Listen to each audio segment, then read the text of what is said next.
is troubling. I saw this video, and these guys is planning and speaking loudly that indeed the last time they used pickup or they used jeep to mourn over people and killed about 3 people on the spot, and people others have gotten a life-threatening injury or everlasting injury. Now this person guy is coming out to tell us that indeed they are planning to carry on a mass murder. And up to now, I can't even hear the Ministry of Justice taking step, or either the National Police inviting this young man. This young man, the government gave statement. This is a threat against the state. It's a serious threat. And I think the government should wake up and invite this young man. The video is not hiding. It's all over circulating on social media. And nobody should tell me that they have not seen this video. I forwarded it to the Justice Minister the moment that the video came out. And I forwarded it also to ECOWAS, the US Embassy, the UK Embassy, and the United Nations in Liberia as well. Let them have it as a witness for tomorrow. My name is Sab Waka. Waka na baby. Tell me Waka na where you get the money from? Come give me the money I can. Who? And I can no right to ask Waka. Waka na stay where he. Waka na man for yourself. Yeah. Waka na stay where you can. No. Another. Waka get own money. A personal money. Yeah. Waka get money. Yeah. You got go out. Front in the country. Hey, who? What you trying to say? You got to say, you who nothing, don't do it to Waka from my dear, don't do it to him. I'm not telling you. The work is telling you. I'm not telling you. Yaka, I tell you, Yaka, the thing what to say, the thing will tell you, the party, United Party, it will tell you something that thing why you're not supposed to tell. For what? United Party say, well, Yaka, me, I'm not happy. I was not happy. And you so here. I don't go there. All mayor. What did they get through? I really, and you call the president. What can I human in a country like this? It get me scared. And you so talking like that. When you can call us, I said, but who the human being like? It can be causing insult the president. It can be, it can no fear in him. And you so say like that. Why am I not going to Waka? Am I not go around Waka with it? If you know what, no. If you know what, no. I tell you from today, neither. Don't insult Waka. Don't start United Party. Don't insult them. And Yaga voice made me fat. And then the other one and Yaga doing insulting the president. I will not be happy.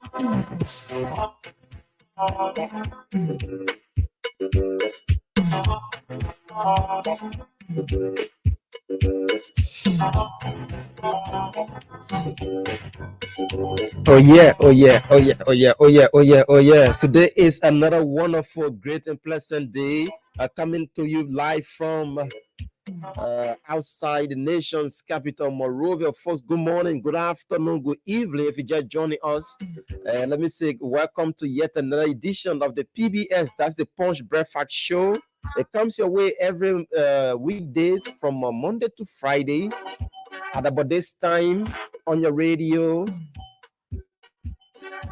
Yeah, like I said, at about this time on your radio. This is where we give you all in one package, right? Yeah, all in one package. And today it's gonna be a wonderful and great discussion. Promise you, man. It's gonna be a great presentation this morning. All you have to do is just sit back and join in the broadcast. Follow us as we take you from now up until 10 o'clock.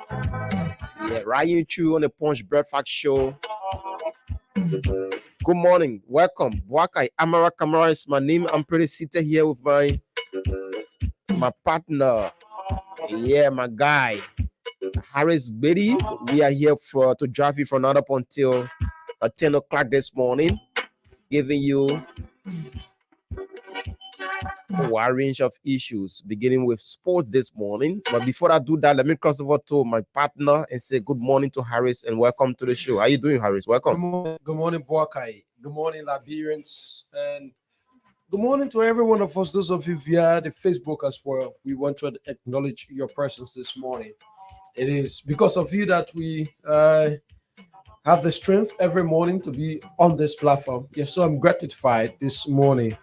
I'm satisfied being the people's program. Yeah, so it feels good being here this morning. It's okay. So how was the night, my brother? My night was a bit surprising than usual. When I say surprising than usual, because no one who have expected that the rain will Mhm. will come on last night. Mm. And so because of the rain, I was compared to go to bed early than the normal time. And also because of the rain, I slept over. So the day cold breeze. Yeah, carry me. I mean, imagine I woke up nearly 6 o'clock this morning. So it was surprising to me. But above everything, yeah, I had a wonderful night. Wake up in the morning, I get prepared. Yeah. And so I'm good. I'm good. I'm doing much better. And I guess every one of you listening this morning doing well as well. Okay, so that's the voice of Harris Gbedi. Like I said, it's going to be a fascinating discussion this morning. You just don't want to tune out, because from now up until 10 o'clock, we'll be giving you a wide range of issues, beginning with sports this morning. But before I do that, let me ask Harris, what do we have on our menu? I want to jump into it. Yeah. So like you rightly stated, work, I have key national issues to look at. We'll begin this morning by Man U, the Lone Star of Liberia. We take on Djibouti on today. We will place emphasis on that match, as well as Man U. There are discussions in the pipeline that they must talk about Liberia's traditional festival, the national anthem as well. It's set to commence on April. I'm saying in April of this year. The 14th, the 14th of April. Yeah, that's the that's the time Lofa County will be working over the trophy this year. So we're going to place emphasis on that. But mainly the match against Djibouti this month, I'm saying on today, Man U is in preparations for the African Cup of Nations qualifiers, 2025 African Cup of Nations qualifier. So we're going to look at that match, whether Liberia is in a better position to win. Already there are conversations from previous soccer legends, soccer players. You want to talk about even the Lone Star captain as well, the former captain, Anthony Lanford as well, waiting on that issue. We're going to look at that match this morning, Boaka. It's very important. On the flip side, Man U, what appears to be a surprise for many Liberians has been revealed. We media practitioners have had the time to independently go through the draft national budget submitted before the legislature. There are a lot of surprises. And that's going to be the key talking point this morning, the budget. The budget, a lot of surprises. We're going to unveil them to you on the conversation this morning. We tell you when Joe Boakai, the president at the time doing his campaign, I record very well. He said his government will have a people-centered driven budget. And I think he has started on that, even though there are some other areas we identified. We're going to have a conversation this morning on the budget. It runs up to 9 o'clock. We will have our guest segment. We'll come at 9 o'clock on the road safety and maintenance. You already there are increase in terms of accidents, and a lot of that is caused by the negligence. I want to say the carelessness of our road users. And so we're going to have a team this morning to explain on road safety management, and the awareness will be carried on. That conversation runs up to 10 o'clock. Yep, we'll be saying goodbye to you on the program. Okay, so that's the outline for this morning. Like you listened to Harris, we're gonna begin the show by studio chat segment at 8 o'clock. That's when we bring bringing sports, and sports will take off from 8 to 9 o'clock. Sports will take off from 9 to 8, right? 8 o'clock. Then 8 o'clock we take the budget.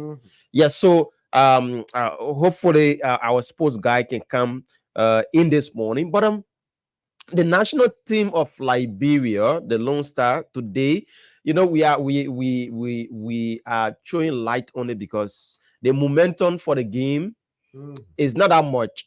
The momentum for the game is not that much. So we thought it wise in at least creating a little awareness about the game. The Lone Star of Liberia in Djibouti, which will be playing in Morocco. The game is being played in Morocco. So it's an African qualifier round. If it's gonna be at 2 o'clock. Liberian time. It's gonna be at 2 o'clock Liberian time. So we thought it wise in letting you know about this this development. And the government of Liberia, through the president, I think he pledged some amount of money to the national team. and we thought it wise. We will get that amount. Like I said, as soon as our sports guy reached in here, he would give us more about the bureau. Yeah, so it's gonna be an encounter today. Yeah, I'm trying to get the guys on. Mm. Yeah, I'm trying to get. I just don't know why it's it till now. They are yet to be with us this morning. But what can you see the issue about the the the the game on today? The Lone Star taking on the Buji is not a strange thing if you want to say. The Lone Star has played the Buji on several occasions. I can record they met with the Buji. They had a 1-0 victory against the Buji in their home, and they returned in Liberia, and we had a massive win here. And so playing Djibouti is not anything strange. But what we can show that it is or it will be a different ball game. What we can show is that time has passed, and With a new head a coach. new head coach, Yeah. an extremely different environment, right? An extremely different environment. So the last time Liberia and Djibouti met was in 2016. 2016, Liberia played Djibouti on home soil. That's in Djibouti now. And that game ended 1-0, courtesy to Anthony Slaughter Lanford at the time that I got the lone goal in that match. And the return leg was played at the Sambakando Sports Complex. That was in the same 2016. And Lone Star won that game 5-0. And as it stands, it is one of the highest win on our home soil. It was given to us by Djibouti. So we played them in 2016, 2 matches. We collected 6 points and 7 goals. But since 2016 till now, if you want to count, that's about pretty close to 8 years. So a country like Djibouti, but then it was the first trial of Djibouti as per the preliminary qualifications of the African Cup of Nations. So every nation like that will experience these kinds of challenges. The game they played with Liberia. But again, since 2016 to now, we have received a couple of information that there has been lots of massive improvement on the side of the Djibouti. So the Djibouti has progressed, right? The national team of the Djibouti has progressed. That there has been some changes in the squad, some foreign-based players have come on and not to join hands. So the game Lone Star will be playing on today with Djibouti is not something that they're going to say, oh, but let's say it will be 5-0, right? So there are, you see, the thing about a football game is that you can play someone before, right? You beat them 6-0, the next time you go play them, you can't even score one goal again. Yeah. Because that team identify its, the lapses and work to improve on it.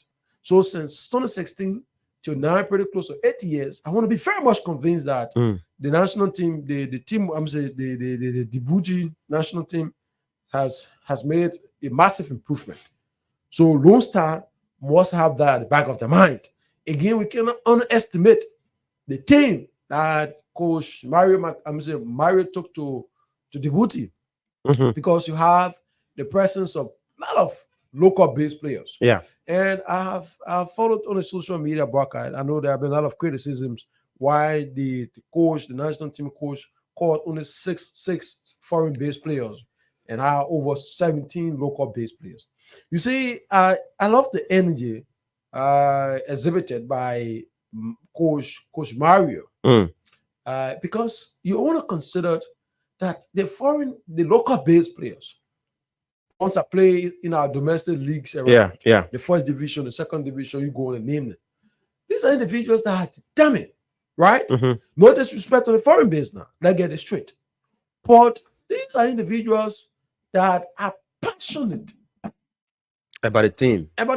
Yeah. Because you want to consider our foreign-based player, a lot of them, when they return to national duty, they don't put out that expectation. Yeah, they don't do much. And sometimes you don't blame them because they may have a contract in Europe, had a competitive environment. Mm. So he cannot come and risk everything on the national team. And instead, when there is an injury, Mhm. the time that man sits on the bench, or maybe there's a 1 or 2-1, the club team is playing. And by the time he recovers from that injury, there's a likelihood that the person who was playing that wing for him has made massive improvement. So in that situation, you either be kept on bench, and what I mean, I'm saying it happened around with how you call him? Sekou Jabate. Mhm. When Sekou Jabate was playing with CSK, when he sustained that injury, the time you were on bench, but before he could know it, Musa for Nigeria made massive improvement. Absolutely. So by the time the people are already the 4-5 games that Musa played while Sekou was injured, Musa adapted, right? Musa grabbed the system. So Sekou now will either wait Musa to start because the coach already confidence with Musa. That's how it is. Even in Europe, you see on the club team. So players are very afraid of injuries. So when the foreign-based players return to Liberia to play for the national team, they consider all of these factors. They consider like Oscar Dore, for instance, now. Yeah. Believe you me, Oscar will play it, but Oscar will now put on his best as compared when he played for Slavia, the way he played in Europe. This is a man. Oscar played full 90 minutes. Yeah. Oscar playing Europa League, but man, imagine to that extent. Oscar playing Europa League for his club team, and he played full 90 minutes. At times, he even gave him a captain bed. Yeah. He played full. Now he's the one. He's the one. Samson Dwyer. Yeah. Samson Dwyer was veteran. Samson Dwyer will play full 90 minutes, and you see they played.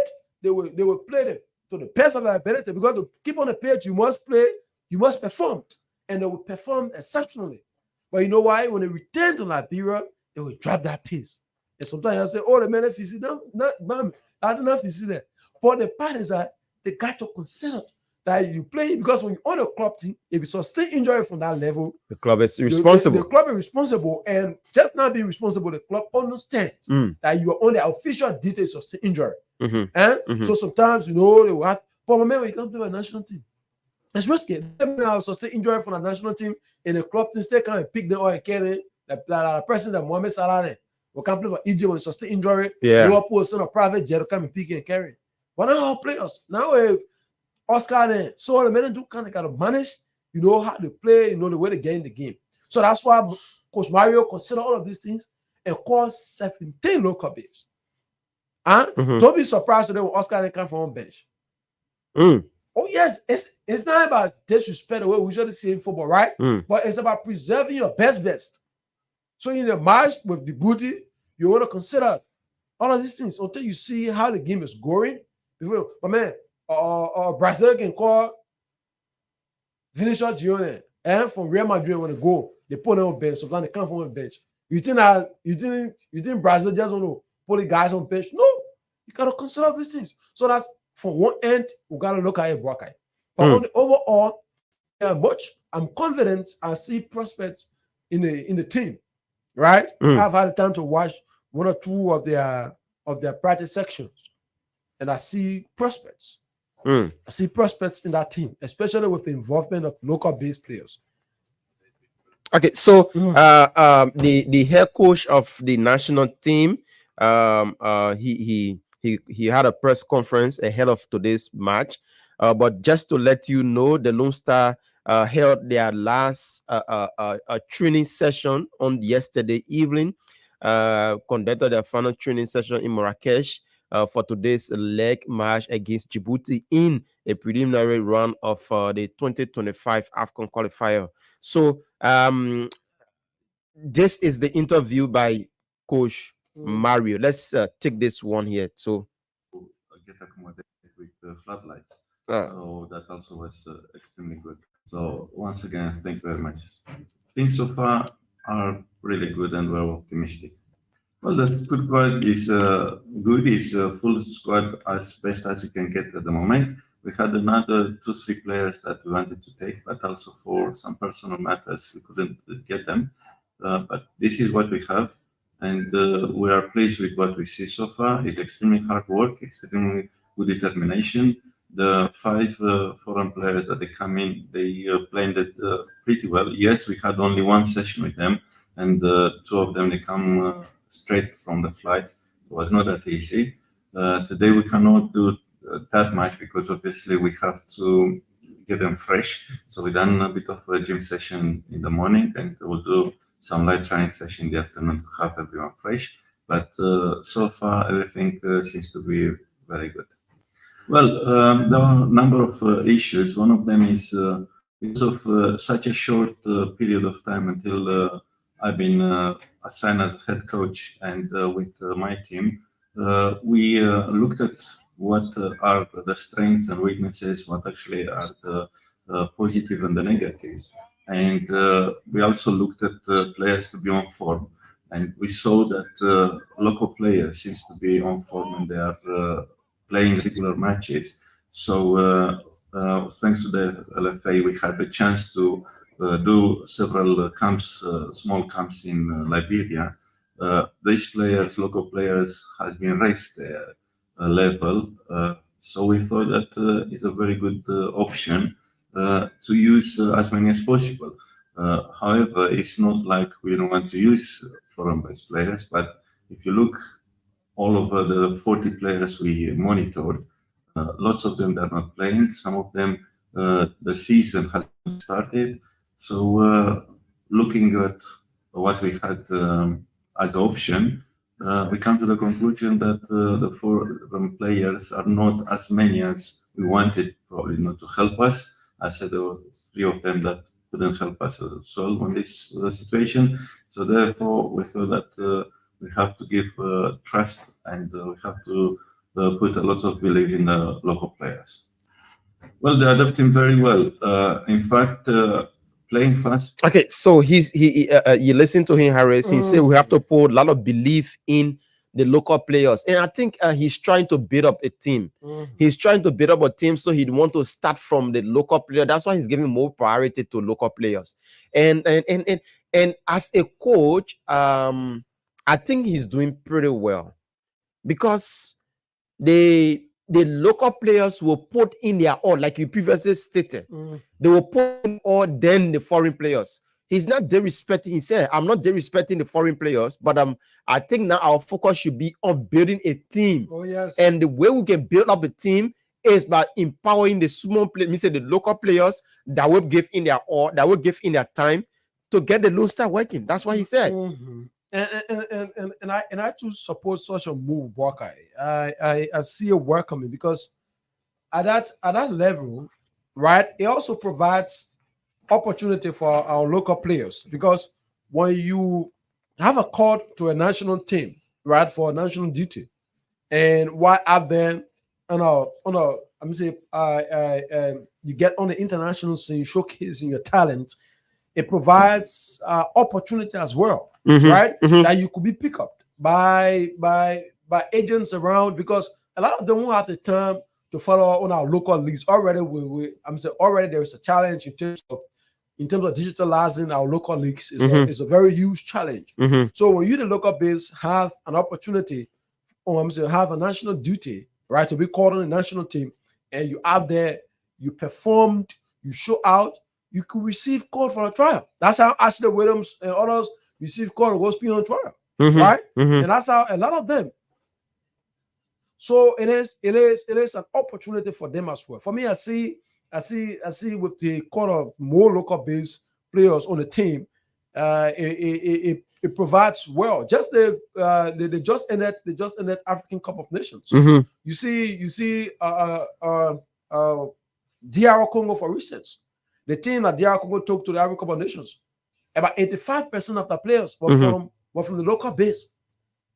About 85% of the players were local base, and they performed. They reached up to the knockout stages, right? They qualified on the group stage, reached up to the knockout stages. So at a certain point in time, they were even hailed having a team with almost entirely local base players and put on such a performance. So that's how, if Lone Star can cultivate such a spirit, right, and think that this thing is about us. But man, listen, let's be very real. The people, Liberians, have had their interest in the national team has decreased. Yeah. Over the years. Mm-hmm. And at times you don't blame them. That's how the fans were. I mean, this is football. That's how the fans will carry themselves. Mm-hmm. When the team is not winning, the last time I was checking, since the Lone Star won a game, I think it was somewhere around 2021. Since 2021 to now, the Lone Star is just struggling to grab a win. So like that, no one want to support a team for over 3 years, a team struggling to even win just a match. Absolutely. Yeah. So like that interest will drop in the team. So it is not time to reawaken. And that's why we brought out the conversation this morning. The Lone Star will be playing in every street corners, everywhere. Yeah. And that's why we call it, listen, our entertainment centers we have around. Emma says sometimes I get battered. National team playing all of the little I can recall about back then. They see video clubs, you see entertainment center, but now the Lone Star. The Lone Star. And I think we gotta get an answer this morning, to play for our boys. You get it from all angles, right? You walk on the street. I mean, money exchangers have the Bluetooth. Everywhere the music. It tells you that once someone hears our music, they know that Lone Star get a game to them. Say, oh yes. So we can reawaken our spirit. But again, I think the team will have to do us due diligence. You got to grab a win as well. Okay. You need to grab a win. Okay, you need to grab a win. So now, probably those that are listening to or want to form part of the discussion, they have their own thing to talk about. So we'll open the phone lines because now we are talking about the national team of Liberia and it involves everybody. What do you make of for the upcoming game today between the national team of Liberia and Djibouti that will be played today at 2 p.m.? What's your prediction like? We're doing it this morning. Like we said, we want to create more awareness on the game today. And after that, we'll jump into politics. So call us on 0778 665 699, 0778 665 699, or 0880 561 644, 0880 561 644 are the lines that you can call this morning and be live with us on the Punch Breakfast Show. What do you make of the upcoming match between Liberia and Djibouti that will be playing in Marrakech in Morocco? Let's take this first person here. Good morning. Good morning. Yeah, good morning. Your name, where you joining us from? Well, I'm calling from Minnesota, Randy Estate. Okay, welcome. Just close to us here. Yeah, I just want to first of all congratulate you guys and also for our national team that's going to participate in the tournament today. Personally, for me, I've been a footballer before, but I just want to tell you guys that I'm not expecting too much from the team today. Yeah, because as people have done regularly say, the team we just got a new coach. And putting new people together to play a football is not easy. All of them have to understand one another. We try our best, and I hope that we will be successful. Okay. So not expect more today. Okay. So Macaulay is asking, what's your prediction? Well, my prediction, we will be fighting for maybe a ball on our side, maybe 1-0 or a draw. Okay. Thank you. If we can make us build in our beginning, we can make a draw. Obviously, we on the ground here will be more happy to welcome the Djibouti for which at that time we know our team and we know how. All right. Hey, Lone Star.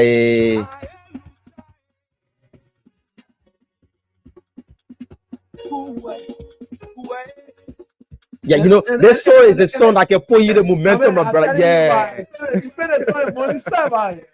Kuwait.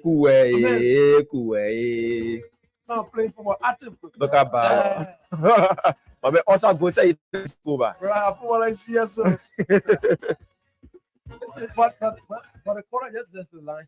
He was very honest to the conversation, and this is why I want everyone to get. You know, a lot of us were looking Djibouti. Right, and I was old, and I Djibouti that brought B50. Yeah, listen, that's since 2016. So we got to be very careful. And I'm told that the match will be at 10 o'clock tonight. Oh, okay. Yeah, it's 1 o'clock. The booty time will be 10 o'clock. Moroccan time. Yeah, 1 o'clock Moroccan time will be 10 o'clock. I hope they come on one of the post stations, man. I'm sure. Okay, 0778-665-699. We're talking the national team of Liberia, the Lone Star. Yeah, we're creating more awareness this morning. The team will be playing. Yeah, today, man. Lone Star. What's the like for the match? Yeah, call us this morning on the Punch Breakfast Show. Hey, Lone Star. Let's take this person quickly. Good morning. Morning. Yep, your name is joining us from? My name is Abraham Khan, Visual President Johnny from Kazal Boulevard. Okay, welcome, Abraham. Thank you very much. I want to appreciate you so much this morning for highlighting issue relating to our beloved team, and I do agree with you. You know, at least with the inclusion of the local bay, I think they should be welcome, because for the fact that you won't have for the foreign bay, you won't have them continually within a country. But if for the foreign bay, the local base, the local bay, mm-hmm. At times a coach can even call them for practice. Yeah. Coach can even call them for practice. He has preparing for any game, and I do work well before then. We used to have the team, going to play a game 2-3 days to the game before leaving. But I live for this. The people left before time. Okay, so what's your prediction for the match today? For me, I have confidence. So I do will be them 2-0. Okay, 2-0. So that's his own prediction. The Lone Star of Liberia will win 2-0. Okay, so our guys on the Facebook page, Joseph, that's Josiah, as we said, Liberia 2, Djibouti 1. Yeah, you can put in your prediction too on the Facebook page. Yeah, we're reading out for you right here this morning on the Punch Breakfast Show. Let's take this person. Good morning. Yeah, good morning. Speaking with DJ Sweet. Okay, DJ Sweet, welcome, my brother. Yeah, fine. All right. We all pray for Liberia to be this great to be happening in lots of the country. Yeah. So, so if I may ask you, what could be a prediction for the match? What's your prediction? Oh, Liberia will beat them. So Liberia won't be, but you know the score, eh? No, that's good, man. Liberia will beat 2-0. 2-0. Okay, my brother. Thanks so much. Somebody said 2-1. My other brother said 2-0. Boy, what? Everybody get in 2-2. Let's take this person here quickly. Good morning. Morning, brother. Yep. Your name is joining us from? I need JJ Okocha. JJ Okocha. Is it the one from Nigeria? No, Nigeria. Welcome, Mr. Okocha. Yeah, thank you. I mean, you sounding like a soccer person. I've already been playing, but I love the game. Okay. So just go ahead and make your point. Yeah, first of all, let me say thank you to the coach. Okay, social media is actually giving us what he's doing. Although, like you mentioned, the local media is not really telling us what's going on. Like in the past, we always have talk show 2-3 days before the game, building the momentum. However, the listing I've seen here has a lot of local base.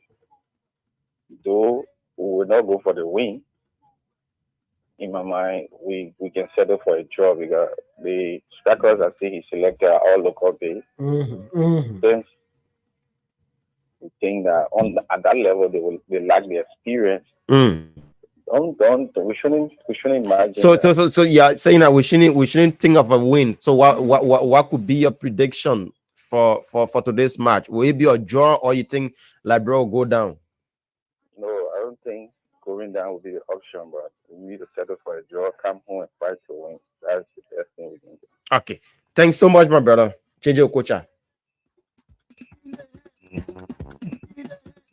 We will win today. Liberia must win today. Oh. Nice video. But man, you know this song can put in the momentum, man. We will ball, we will play. When I go, we will score.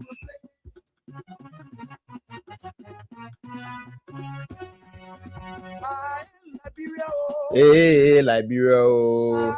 So call us on 0778665699. Yeah, 0778665699. We are talking the only thing that can bring us together as a country, not politics, not any other thing, but the national team of Liberia, the Lone Star. You know, once the Lone Star is playing, you don't see politicians, Oh, yes, you don't see politics, you don't see whosoever, You don't see tribe. you don't see tribe, You don't see you see, religion. yeah, you don't see religion, you see patriotism, you see love and care, togetherness.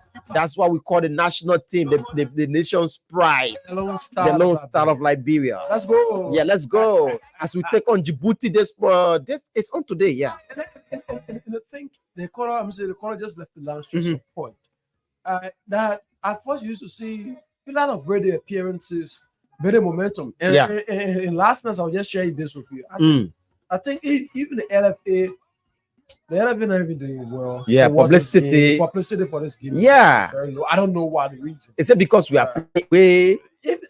Even playing away. I Mm. mean, the fact that you gotta set out, right? The support, Mhm. the encouragement, right? Mm. Take to the social media, aside from the LFA page, Mm. a few sports journalists. You don't find an ordinary Liberian, right? I mean, posting about Blogs. about the Lone Star game. Listen, what will happen is that when you see our players out there, when they take to the social media, they see from different corners of the Liberian society, Yeah. they see the support, they receive the support, they understand that the country, the burden, and the responsibility of the people's happiness rests on them. Then at that level, you find a conversation that everyone is supporting the Lone Star. But I mean, that much in terms of the attention, the momentum, that much we see from the NFF side, from posting regularly on the official page. Mhm. That much is I being think done. all Yeah. media institutions should at least post on their page, a prediction of the game, making Liberians to know that today we have a match. Let's support our national team. Okay, Amos, I see Amos D. Williams saying here, Liberia will win 1-0. Let's take somebody from this line. Good morning. Good morning, sir. Yeah, your name, where you joining us from? I'm Jerome B. Watkins on the Oro. Okay, Jerome, welcome, my man. How's the Oro this morning? Yeah, the Oro school in Camp. The national team of Liberia take on Djibouti. Yeah, thank you for the opportunity given me. Mm. As for me, what I think Coach Mario doing is it's not a disrespectful act, right? Mm-hmm. Because the coach got less foreign base than the local base, that disrespectfulness. Mm. Disrespectful. Football game, that's an opportunity, right? Mm-hmm. Trying to see it. He is giving us the opportunity today so he can take a chance. Because for working this down, everything is look at Spain. Look at the beginning of playing with Barcelona. Last TV playing with Barcelona. In playing wrestling, they can come up there for all to come play center back. Before the beginning, small picking 16 years old. Mm-hmm. So when the coach is scoring 70 local base, the opportunity for the local base. So as for me, I'm not sure to be very respectful. I just want to encourage the local base. Let it put that all in there. Exactly. That's it. Exactly. Let it play. That challenge. Okay. That challenge for them. All right. So what's your prediction for the match on today? Oh, my prediction for the match today. Mm-hmm. That we're going to win 1-0. 1-0. Thank you so much. All right. The goal be scored by a local base player. All right. No, man, you let local base player be there. Local base player because that advantage to us. Because I play two on the source, so I have to encourage my guys today. All right. This song, I can get that way. Okay, Philip M. Kawala say Liberia will win 2 goals. Yeah, Liberia will win 2 goals. You may only say 2 goals. Is it 2 goals to 0? 2 goals to 1? I don't know. Philip Kawala. I don't know why. I'm saying, Obaka. I don't know why, but I'm seeing a lot of persons we're managing their predictions. I don't know it's because of the presence of more local base.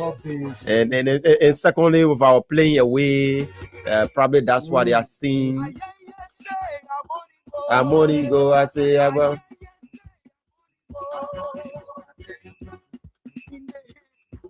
Okay, Sam Pade said for the fact that the two teams are playing away, Lone Star will beat Djibouti 2-1. Okay, we will win today. So get 10 more minutes to go on the issue about promoting the national team of Liberia, the Lone Star. You can still call us on 0778 665 699 0778 665 699. Tell us your prediction. What do you make of the game today? Or 0880561644. Hey, Lone Star.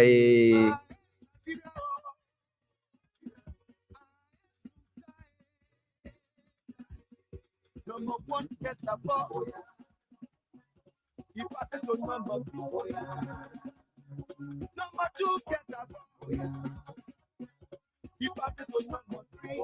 Number three, get the ball. This song is just like a national anthem. Let's take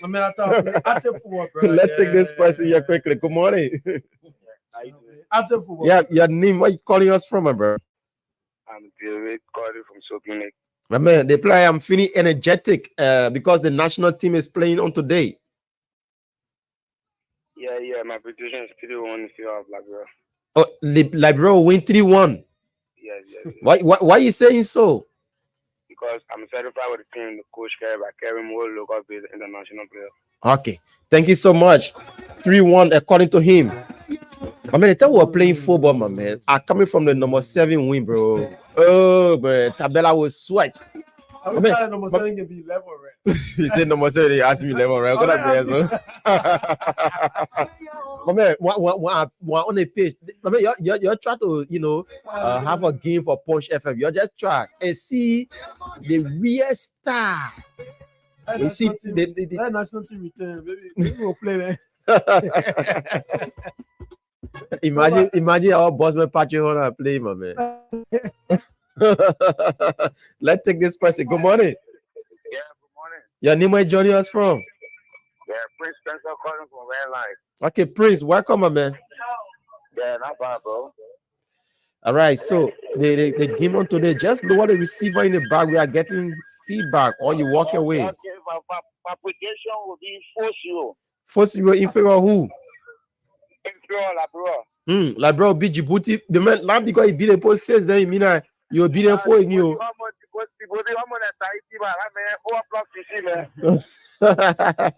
So you're getting 4 today, and then when they come in, like, bro, how much you getting in?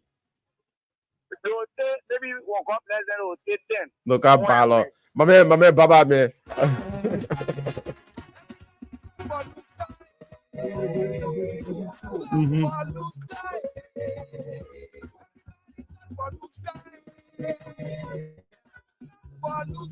Okay, we can take like 3 more calls. 3 more calls. 0778665699 or 0880561644. Give us your prediction. What do you make of the game on today? Lone Star versus Djibouti. That's Liberia versus Djibouti. Hey, Lone Star. But when Lone Star play, then you on the SKD, they just drop the song. The whole thing can go like, wow.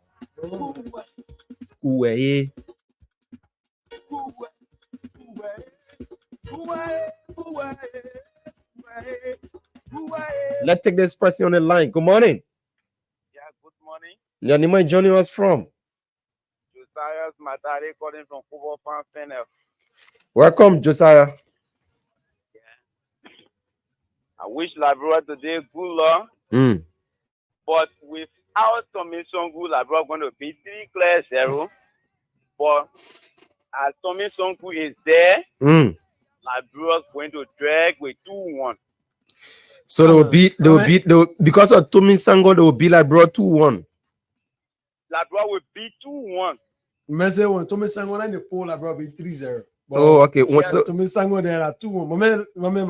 So you mean that to me Sango Rafisi man?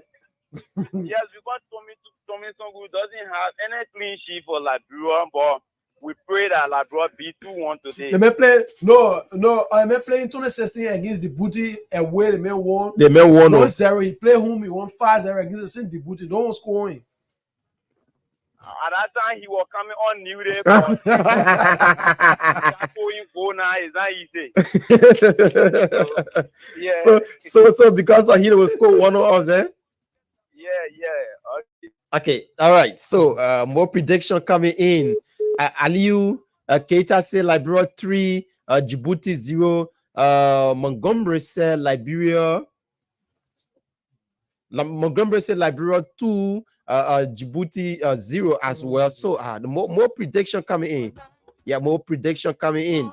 So we take 2 more calls on this segment of the Punch Breakfast Show this morning.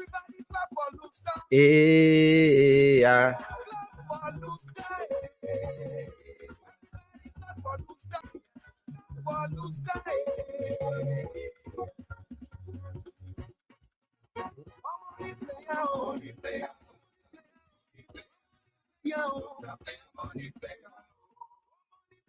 Okay, let's take this person quickly. Good morning.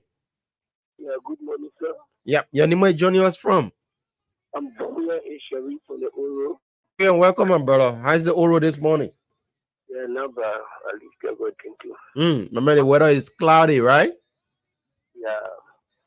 All right, go ahead and have your say on the program this morning. Yeah, my problem with the whole thing is calling the local base or anything. But why now we continue using Tommy Songo and you know he's a curse to the bread football. My man, but problem to the bread football.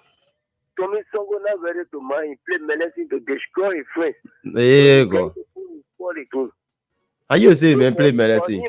For the Liberian national team, absolutely, I get what trust in the Liberian team. I know they might beat us. So what's the prediction like? When Tommy Songo man to God, it will be us. What's your prediction? 2-1? 2-1 will be us 2-1. Okay, thank you so much, man.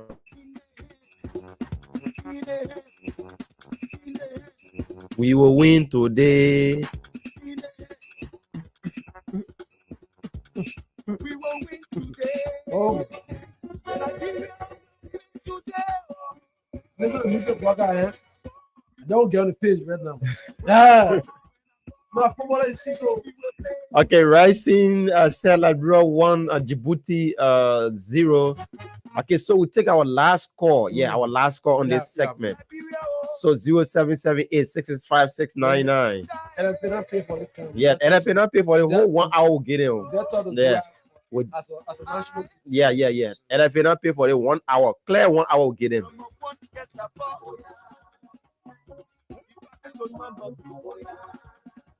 All right, let's take this person here quickly. Good morning. Your name is joining us from?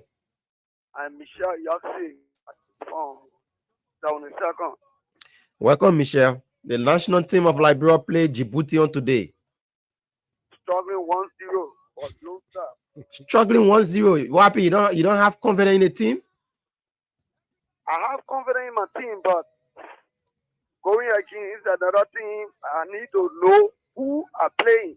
So we will struggle to win 1-0. Wow, we'll struggle to win 1-0. Yeah. Okay. Thank you so much, my brother.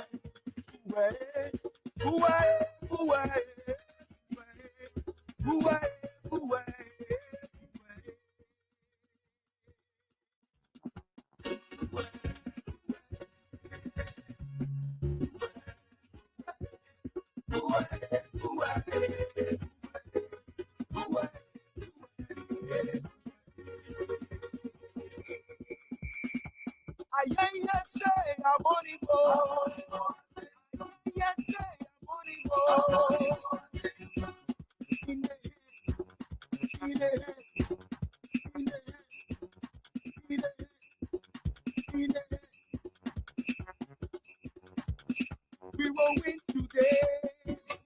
Liberia today. When that ball, we will play.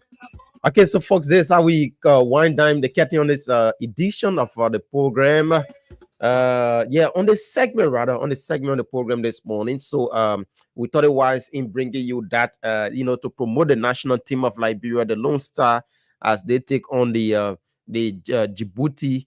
They take on Djibouti on today in Marrakech in Morocco. So folks, we'll now transition to another talking point this morning, and that let me cross over to my friend and brother Harris. We'll kickstart the discussion. We have a serious thing to look at this morning, which is the budget, the draft budget that have been submitted to the national legislature by the executive. Harris, let's draft into it this morning. Yeah. Let me get this thing. I'm listening to open reward.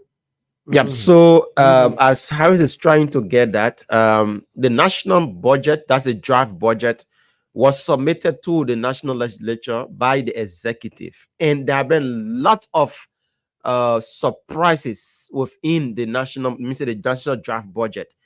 Well, I mean, a lot of surprises, lot of cuts, lot of increment, and a lot of decrement.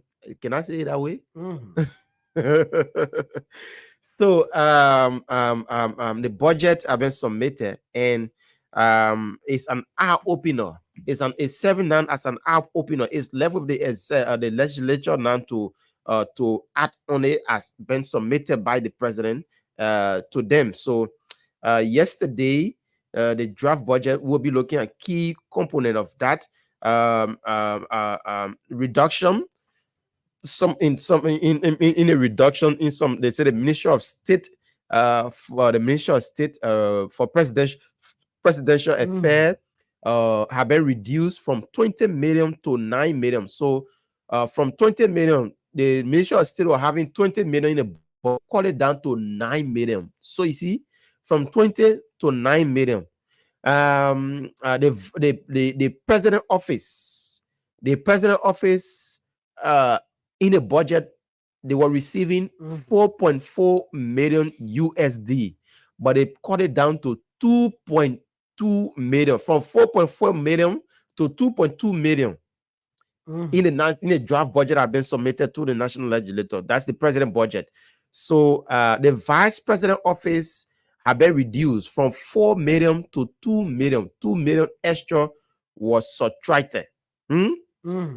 Now, let's come to the legislature.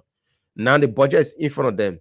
Their part of it have been reduced from 67 million to 38 million. This is where now we are looking at our guys.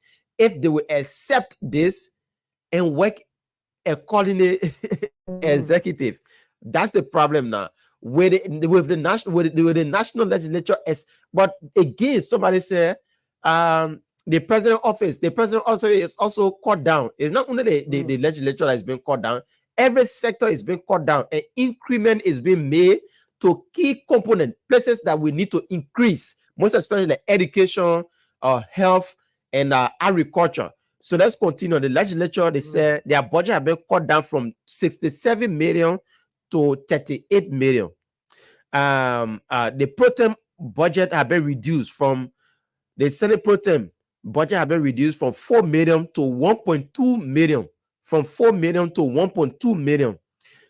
The speaker budget reduced from 2.2 million to 1.6 million. That's the speaker budget.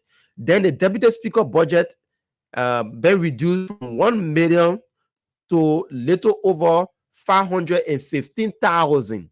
The deputy speaker from 1 million to 515,000. So the places now they have been increment. Number one, the Ministry of Education, because we have to prioritize education in Liberia.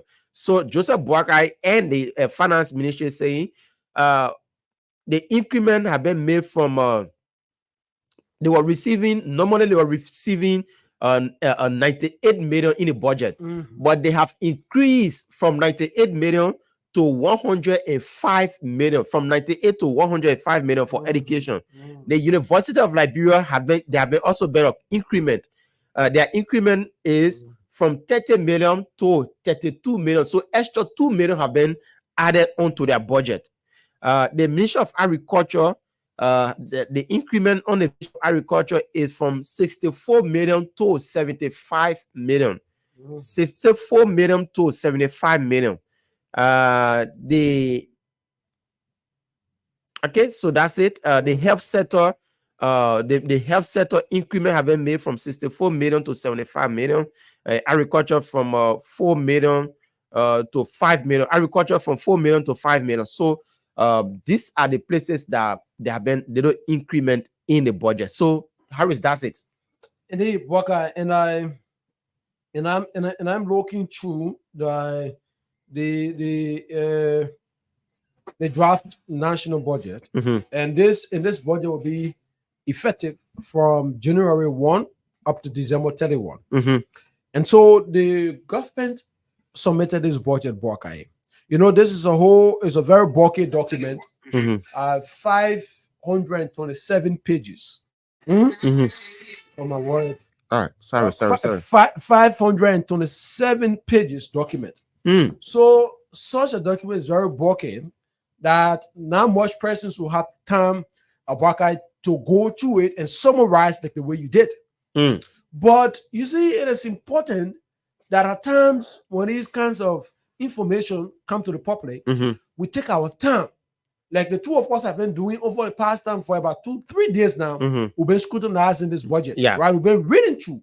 How I wish that our lawmakers, even lawmakers, who have had the time, right, to go through this thing. But if you have the time, well, I mean no disrespect now, but if you have the time to call on some lawmakers in that place, they don't even know. They don't even know to compare the budget, the previous one, right, and with this current one, to understand where there is increment or there is cut in the budget. Don't know these things.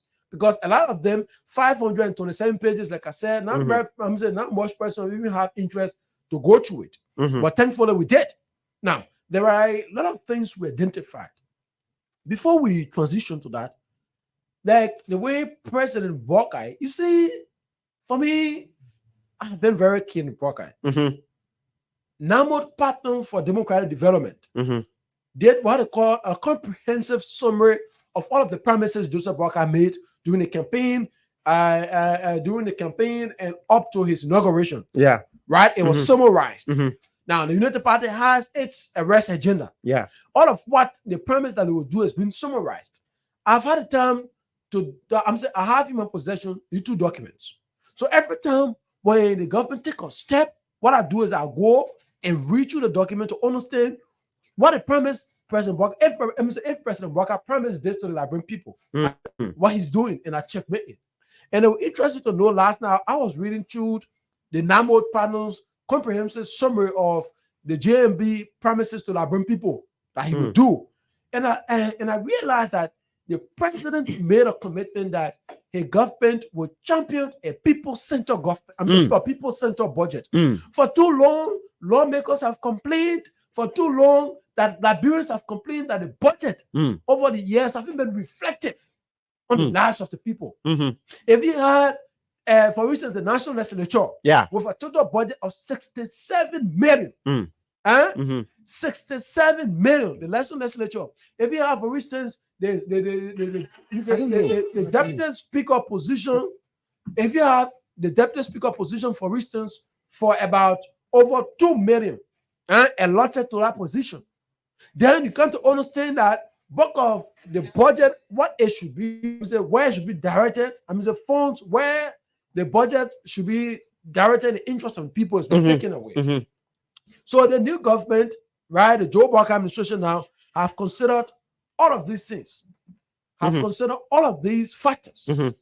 So what they did was that they went to, like the National Legislature, they had the budget dropped from 67 million to 37 million. Yeah. Now, it's not because the legislature budget cut means that's the news. Mm-hmm. The good thing is that the court has been reflective to other line ministries and agencies. So your witness, for instance, like the Ministry of Education, right? Mm-hmm. The budget witnessed an increment from 98 to 105 million. So an additional 7 million extended to the Ministry of Education. Yeah. You know what that means? It further empowers the ministry. Now, while the ministry is stopping, it will pass that level. They play, there are some glitches, every time you listen to the minister, even though that budget is still small. In some countries, you have the education ministry up to 200 million. Mm-hmm. I know there will come a time Liberia will reach at that level. Yeah. I know there will come a time Liberia when corruption, when we straighten corruption in this country, we ensure that the rule of law is in place, transparency and accountability is all of the day.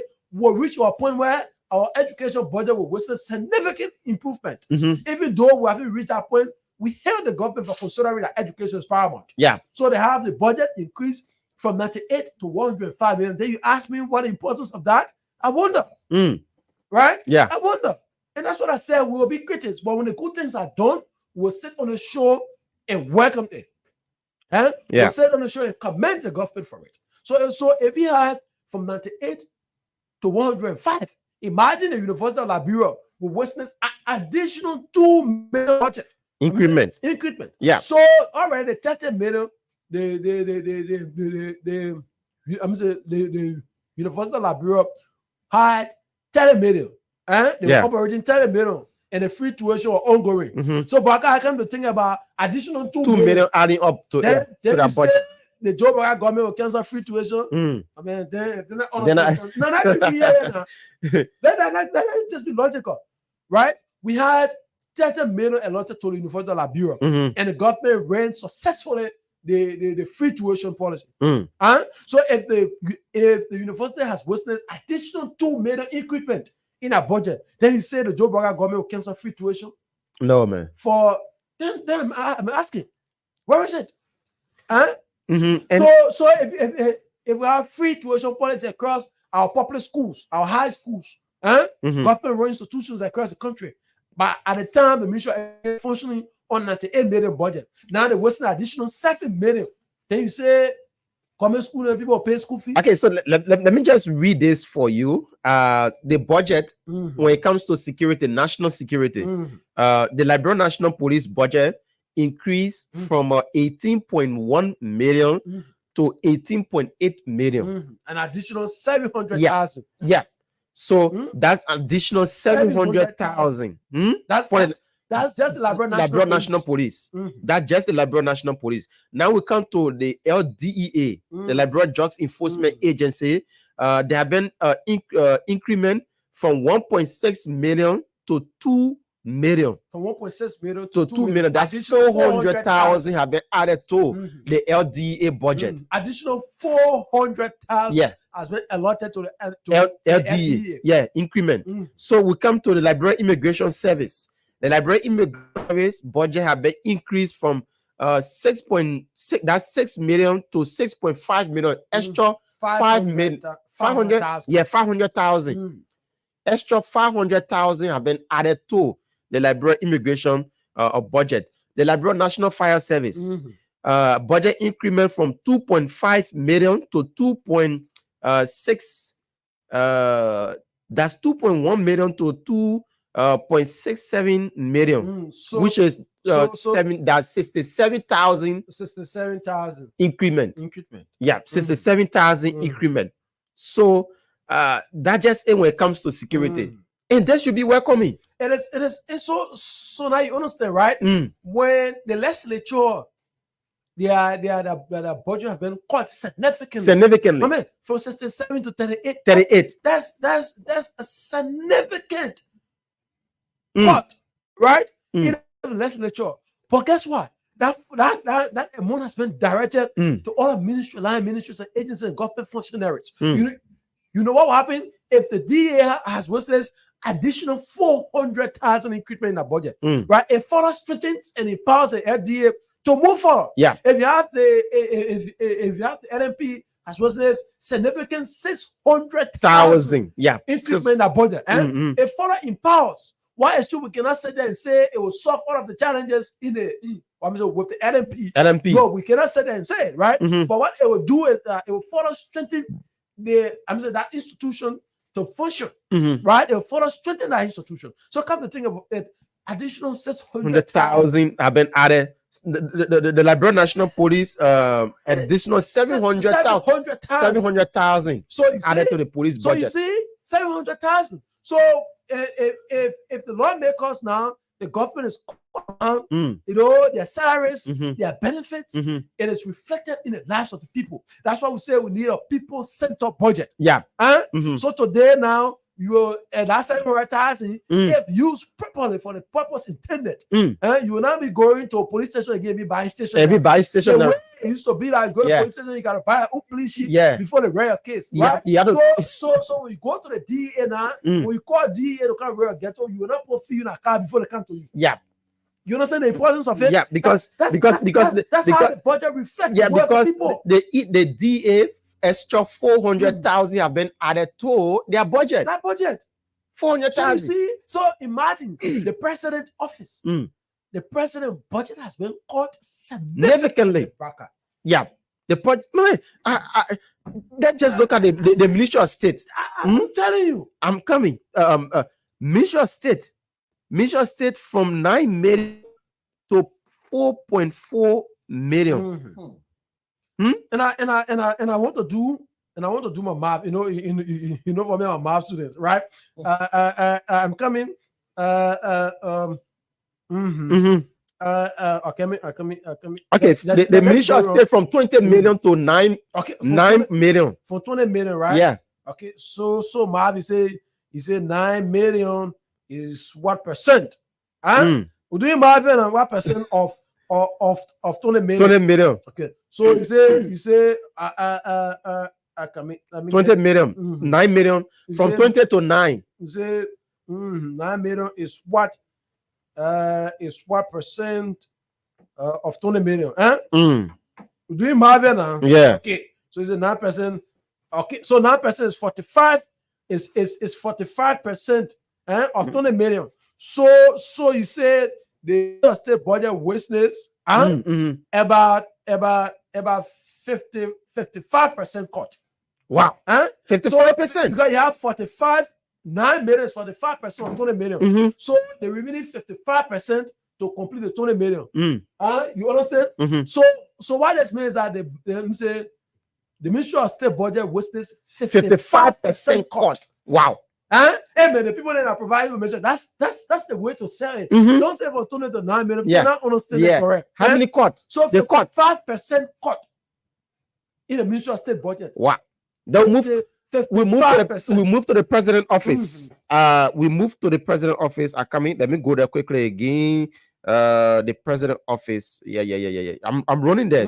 So let's move to the president office. The president office reduced from 4.4 million to 2.2 million. Yeah. 4.4 million to 2.2 million. So we want to know the percentage. 4.4 to 2.2 million. Okay. Yeah. So 50% deduction. 50% deduction in the president office. So the Ministry of State 55%. The president office 50%. Wow. Wow. You understand it? 50% deduction. They will come to the vice president office.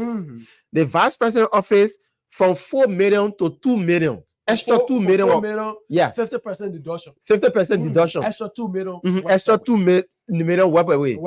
Wow. Then we come to the vice president. Now we come to the legislature. Yeah, that and that's era. So the legislature is 37 million, right? No.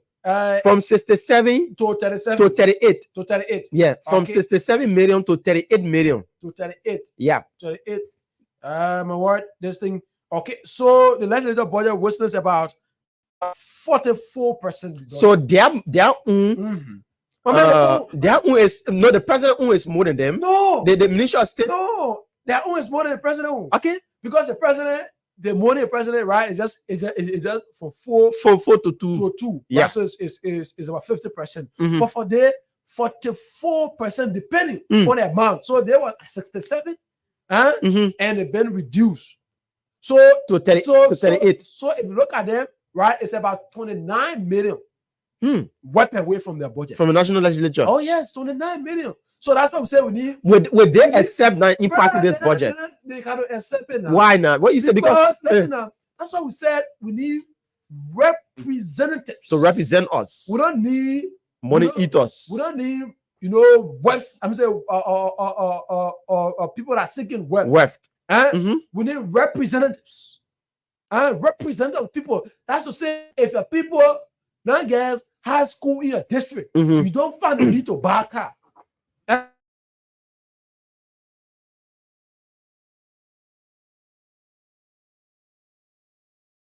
In the drugs needed and to cater to the people, you don't find a need to travel on a business class ticket.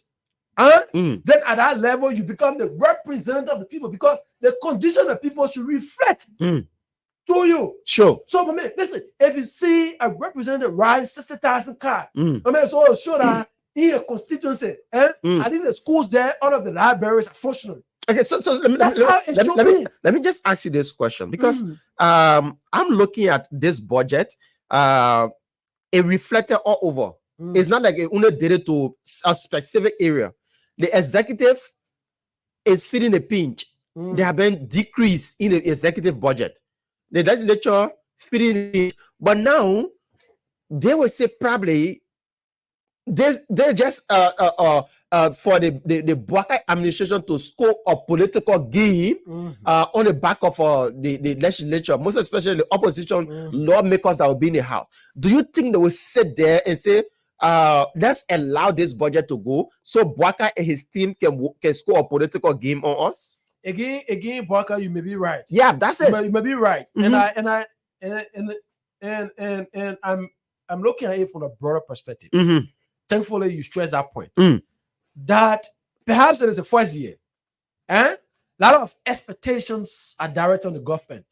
Yeah. The people's mind, you know, and you get a lot of attention has been drawn to the new administration. So smartly, you will want to consider that these things will play as well. I mean, from the other hand, now you want to consider conversation. Yeah. That by the time we end up the next budget year, 2025, then they start to carry about smooth. Yeah. Start to do it. But end up 2026, then they go by the Martina status. Again, you may be right. These are politicians. You can't take away from them. Yeah. But I want to believe that we will use this as a reliance. We want to see maybe in the next coming year that the budget again will be dropped, right? Like let's say drop from 37 or somewhere, I'm saying from 38, somewhere around 30. I'm telling you, brother, listen, look, if you read, like for instance, on the speaker budget, the previous budget, they had something they call all of compensation. All of compensation. You have 650,000 all of compensation. So that money they're there, all of compensation. Maybe if they, you know, I'm saying it's just there. All of compensation, 650,000. You understand? Yeah. So again, I know as we move along because that entire. So think of it.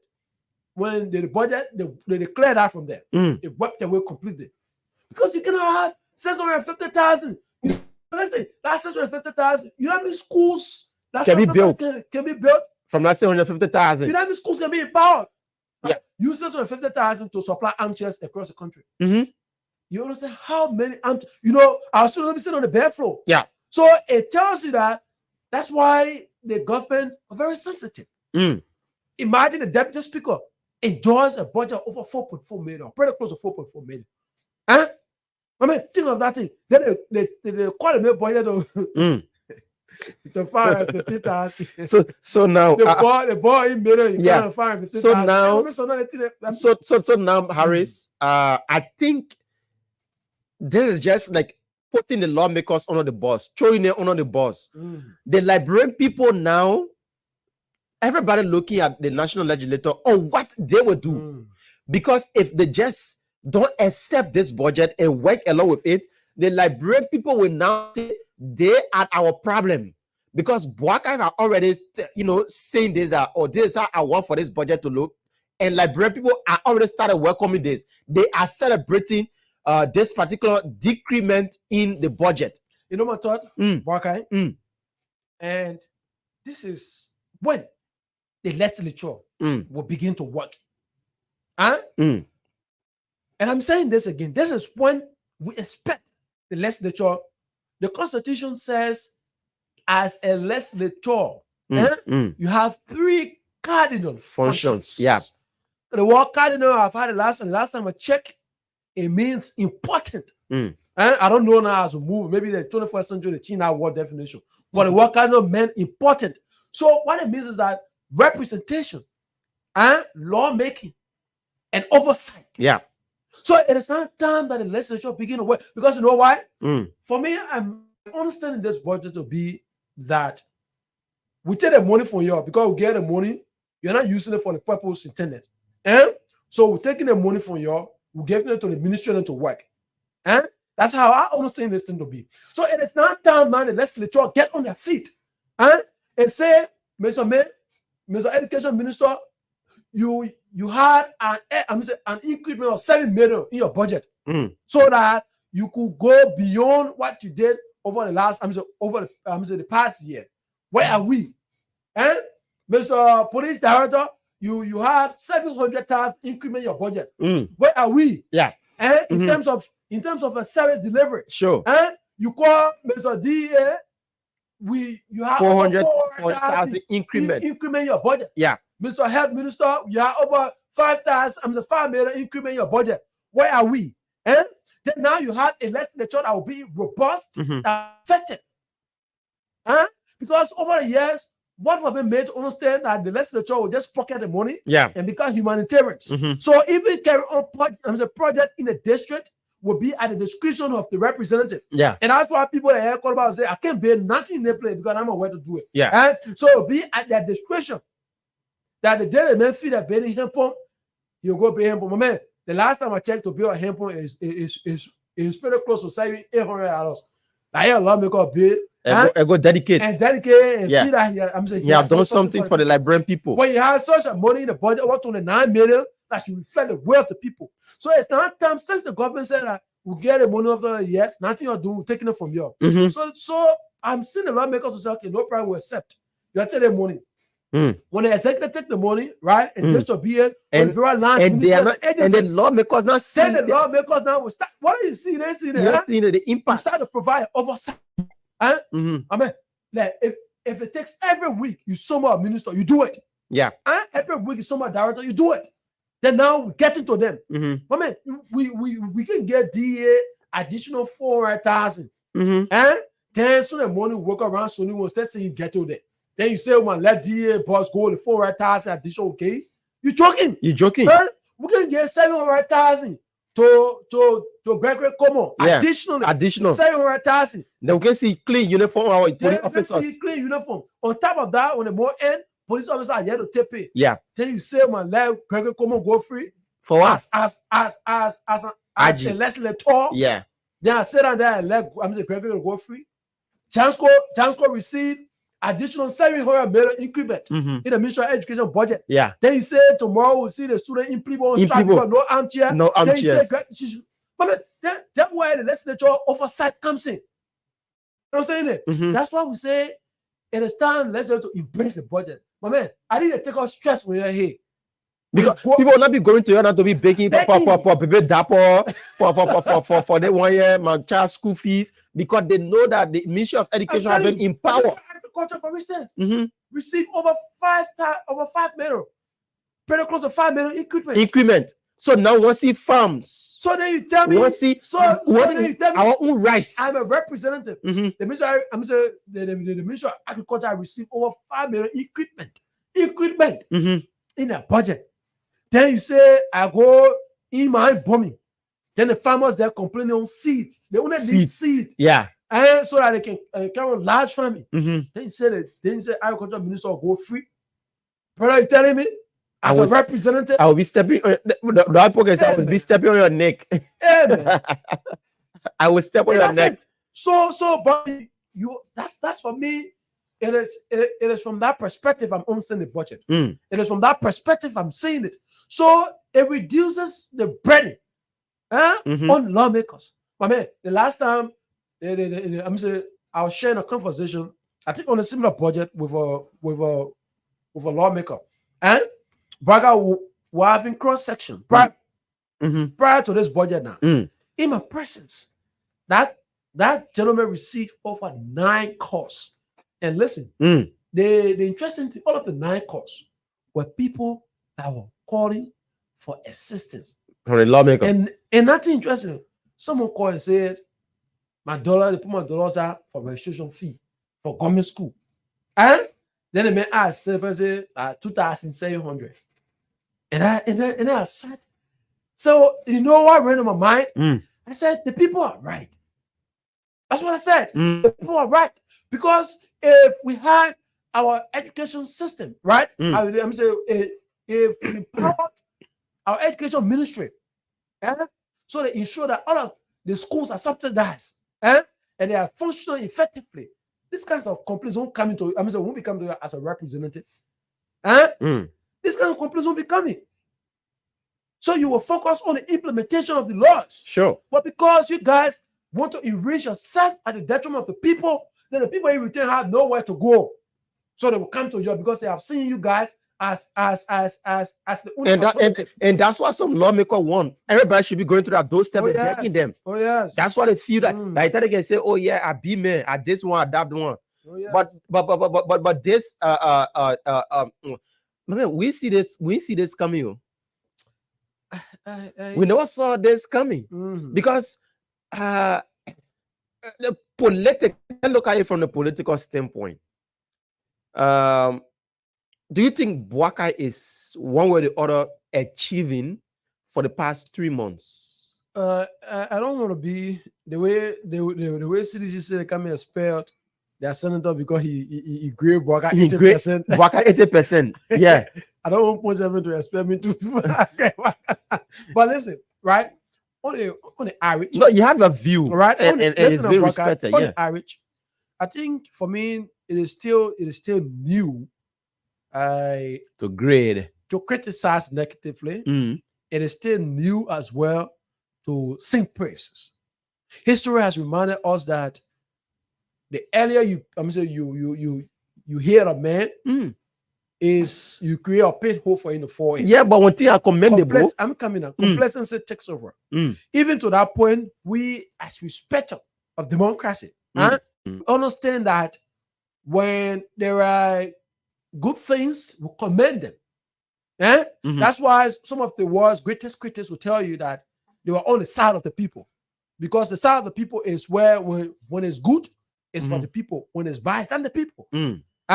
So at this level, I would say that when there are good things done, I can commend the government on that perspective, on that basis. But I cannot say that I have a grading score on the overall, right, to grade a government. I think this government grading should rest upon the completion of the 6 years. That's what I have thought. Okay. At the conclusion of the 6 years, is at that point we can grade the government. Yeah, but the former because the Liberian people gave them 6 years to serve. So at the climb of the 6 years, the grading point will be determined at the ballot box. For me, that's what I'm saying. That's a belief. Because the way you may see things, of which you grading the government 80%, that's not how you're seeing it. And the way they say the play is so shiny, the other side really falling there. So the play is so shiny, if you grade 80%, then the people what are really falling, what they'll be thinking. I think we'll comment on a general basis, like what has happened. I was going through the budget. I want to get a part. Just move on. So this issue about the budget, we'll come here tomorrow. We'll tell you more about civil servant and what they are benefiting when it comes to this budget. But okay. So you see, the national legislature, right, to the House of Senate, display all of compensation. The last budget year, they had 2,100,000 for other compensation for the national legislature. The House of Senate alone, they had 2,100,000 for all compensation. Now this money has been reduced to just 149,000 from 2 million. I'm telling you, wow, to just 749,000 for 2,100,000. And then reduced to 749,000. What was this used for? Other compensation? I mean, Then they get something called constituency visit. The last time, this is the House of Senate. Yeah, constituency visit. Yeah, going to see your people in the district to go to tell them hello. They get 150,000. Yeah, this year. Last year. Yeah. They have zero. They wipe it from there. Yes. But they're not going to the people. They go Ghana. They go Ghana, they go America, they go Europe, they go enjoy themselves. No need for help. So no need to go and visit constituents. No need. So, but brother, look how you go in your own district, will pay for that one again. Okay. The office of the speaker. Other compensation. $207,810. The current budget, zero. They wipe it from there. Yeah, take that from there. Other compensation for the speaker. How much thousand? 207,000. 207,000. Other compensation. Other compensation. But now maybe they make Amanda. They may put in your pocket against Amanda. Now other compensation. Yeah. Shkashka. No, I'm talking about the other people they're about water. Yeah, because the trash car for use is essential. But the way you see the honorable, don't let the honorable, right? The way usually go kind of battle crash. Therefore, that imagine they pour in your pocket. Get 200. So that's why I get bad other compensation. Other compensation. That 200. 207,810 every year. Every year they use. Yeah, then when the men look at when you're hearing you're finished scratching your vein to the capital building, the men look at all and get your 200. Oh yes. So folks, there's the budget we are breaking down, and we'll do it today, we'll do it tomorrow. So it's something that we need to look at from now till Friday. We'll bring in every aspect of the budget. So the asset recovery team, right? The asset recovery task force has been given 1,500,000. Damn it! I thought Johnson or complain and say we are not supported. You see, Joe Boga. I said this in the last time. A Joe Boga would not do anything. Asset recovery team 1.1. A Joe Boga would not do anything in the country. Corruption. Joe Boga ensured that he fought corruption. The man has empowered the asset recovery 1,500,000. 1,500,000 for the asset recovery team. In 2019, the asset recovery team of Georgia, I'm reading through here, has 729,000. Damn it. 729,000. They have been making 1,500,000. We want no hitches. We know nothing. We don't want to hear no money, no car to go, no far to go. Nothing. 1,500,000 asset recovery again.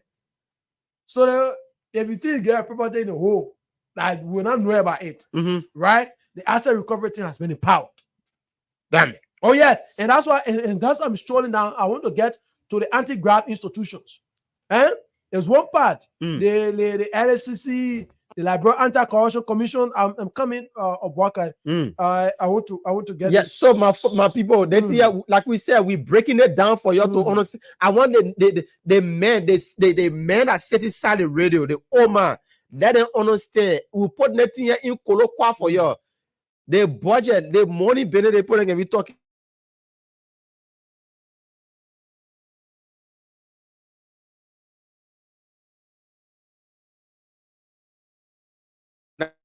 The military.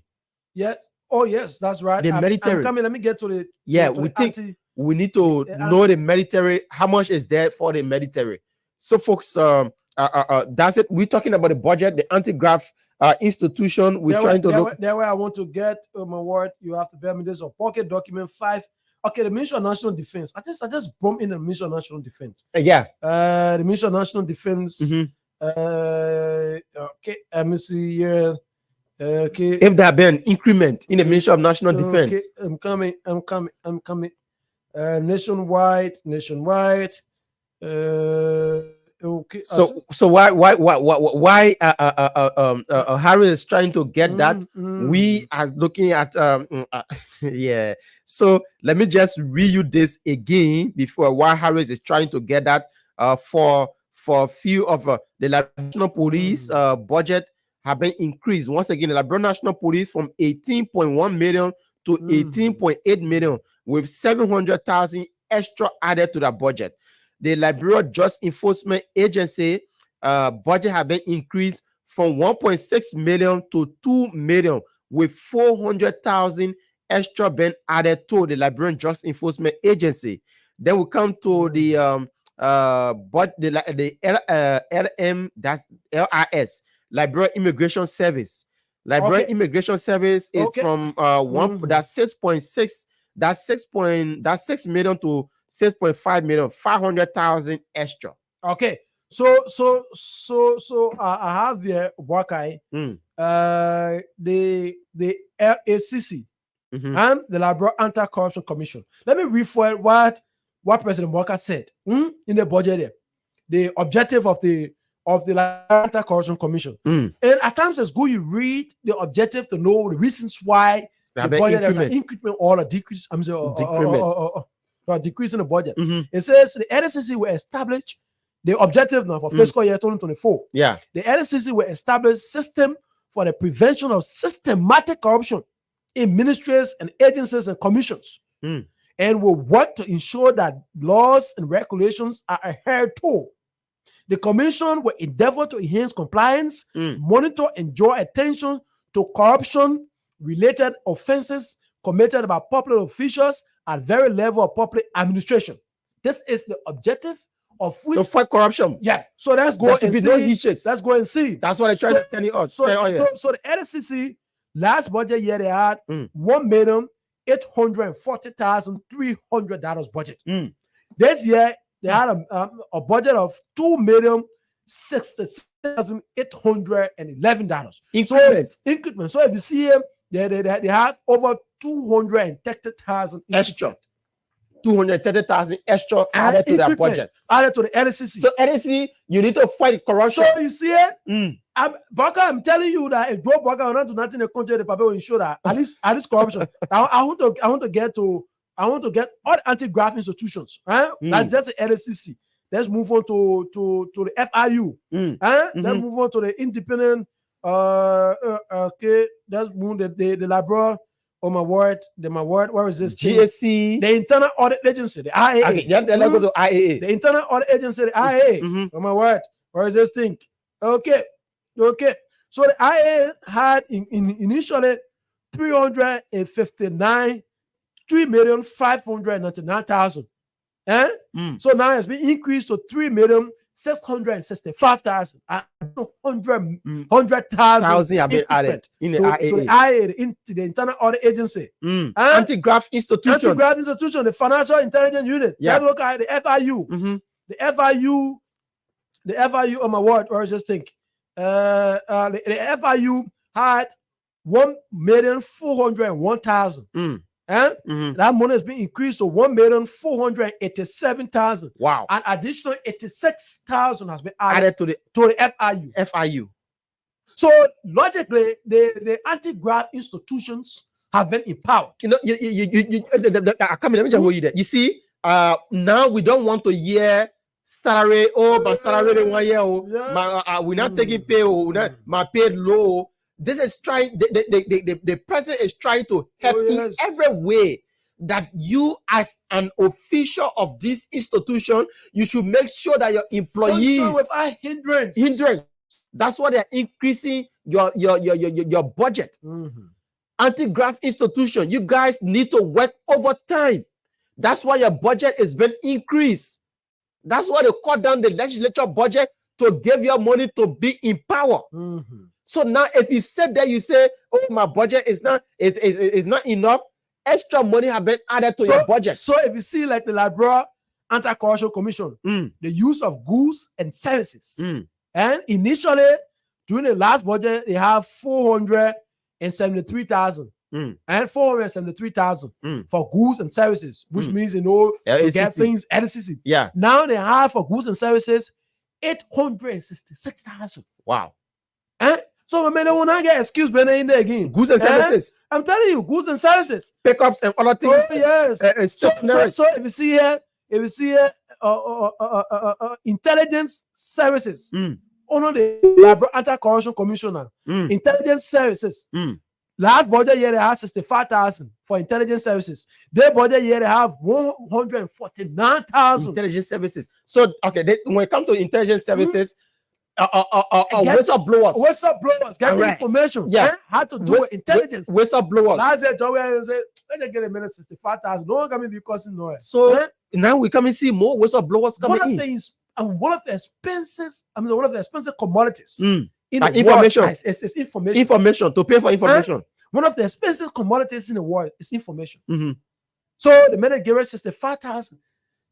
This current budget gave 149,000. So whistleblowers. So if you ask the reason why the speaker budget is cut, these are the reasons. The reason why the deputy speaker budget, the president budget, 50% cut. The president budget has been cut.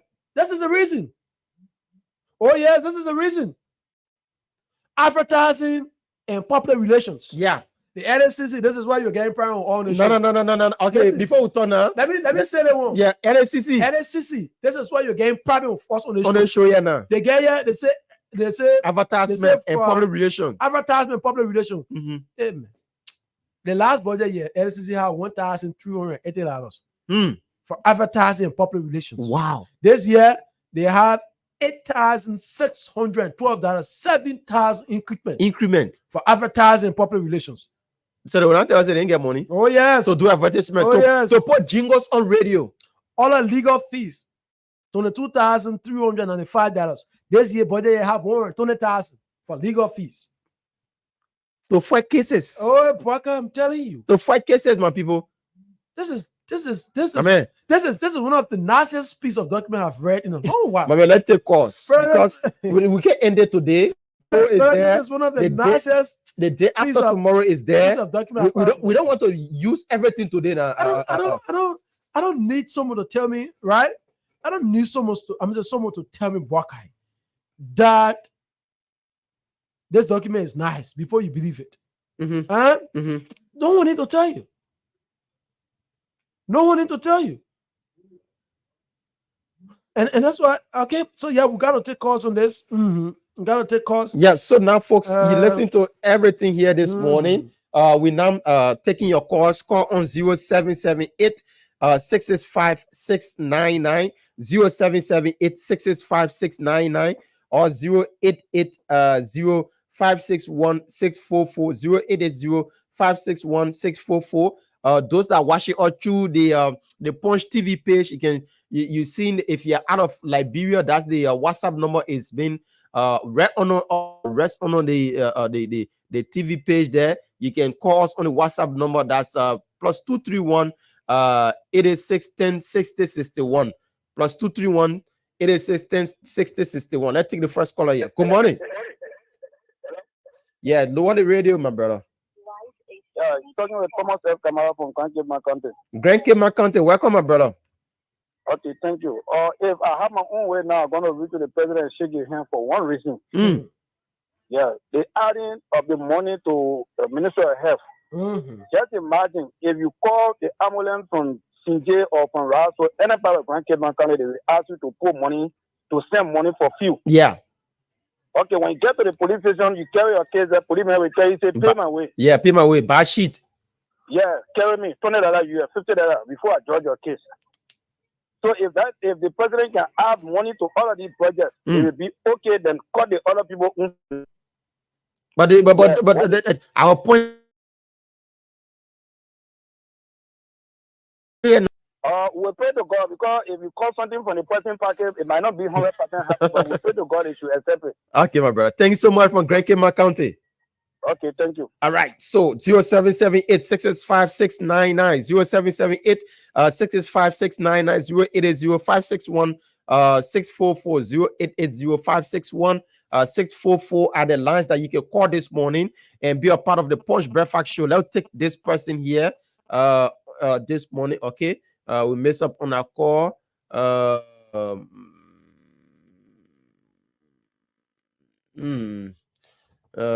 Okay, you are talking about please check for the Ministry of National Defense. Okay. People want to know the Ministry of National Defense. Okay. Let's take this person here quickly. Good morning. Good morning. How are you? I'm doing pretty well. Your name is joining us from? Yeah, my name is Joma Colley, and I'm calling you from Outline Community in Israel. Welcome, my brother. Yeah, thank you. Yeah, to the topic, whether the legislature will accept this budget. I think they can do the right thing by accepting it. You know, Amara Kone, Minister Kamara, these are well experienced people working along with them, and I'm very sure they did not do this budget in isolation. This is not something that someone just went behind the door and sat down and do. They actually scrutinized this, they consulted, they talked to people, they reviewed it, they had a team of people working on this, and I'm very sure they did the right thing. And the legislature can do best themselves and the country by accepting this and move forward. Okay, thank you so much, my brother. Thanks so much. For those following us, so we'll look at the Ministry National Defense, and somebody is also asking that we check the National Transit Authority, their budget also. My people, we can do everything today now. Yeah, we'll do it here bit by bit. They think a whole 1 week from now to Friday, we'll be doing it small. We can do everything today. We'll get you all the ingredients today. What we'll do tomorrow now. So that take it bit by bit. 077 8665699 0778 665 So we'll keep the Ministry of National Defense for tomorrow. Okay. Yeah. Okay, I was already there, but anyway.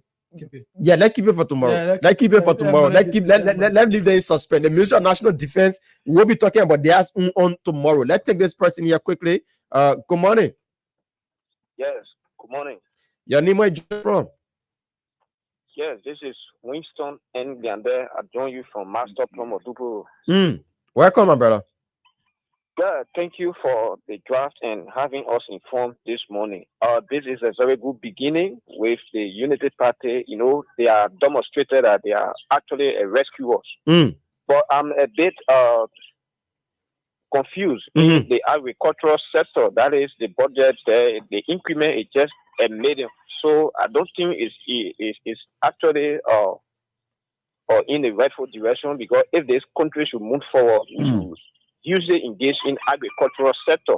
So the budget for me is very less. So they have to look into it. Thank you. Okay, thank you so much. That's your own saying there. 0778 699 0778 665 Let's take this person. Good morning. Good morning. Yeah, your name, where joining us from? Joseph Pay, calling from Banga. How is Banga Bon County this morning? Everything is fine. The weather is nice this morning. But man, you following us through the radio? You following us through the radio or the internet? Which one? Through the radio. Oh, okay. Welcome. Go ahead and make your contribution, my man. Yeah, my contribution had to do with the lawmaker. Because all the celebration will carry on. I don't know whether they're going to accept the budget. These people, they are a group of greedy people. They are the one who got the country where they only collect the taxes and the rich themselves pay themselves. So we are asking Joseph Boakai to hold on to it. If it will be called for the Liberian people to get on the street, we will do that. But they should not give them that part budget, that money they were eating. They must hold on to this one. Okay. So they must use it one, eh? So the Liberian people should get ready and be on the lawmakers' back also. Yes. Okay. They should not give them money that will be more than this. They should take what they are getting now. All right. Thank you so much from Graham. That's Banga City, Bon County. Following us through the radio 0778 665 699. 0778 665 699. The Ministry of National Defense, the NTA, and other sector. Tomorrow will come, we'll bring them to you again. So that here, we don't want to put everything outside today. So yeah, keep following. Tomorrow is going to be more than today, sir. So let's take this person. Good morning. Yeah, good morning. Your name, where joining us from? Frank Welcome, my brother. Yeah, call the third president. Deal well. The president, thank you. Deal well. Yeah, God bless me. Yeah, so the rescue mission is working here. Yeah, the working. All right, thank you so much. They're very appreciating the president. That's it. 077 8665699 Let's take another person on this line here quickly. Good morning. Good morning, my brother. Bobby. Yeah, brother. Welcome. Thank you. Yeah, thank you. And let me say good morning to your brother. This is Bobby Abu Metzger. I'm following from my resident and District 6. Mama, how you sounding so relaxed and happy so? No, brother, because we the Liberian people, the masses are coming to benefit from their budget. No, brother, it's not a mistake for people, for the Liberians collectively effort to bring this government to power. No, brother, you seen the reflections. They said, "It will be good." You see it from where it is, and that's true. The budget has been. No, brother, for the protest. Budget to draft from 1.1 draft to 1 million something. Even the speaker, the president budget. You see that?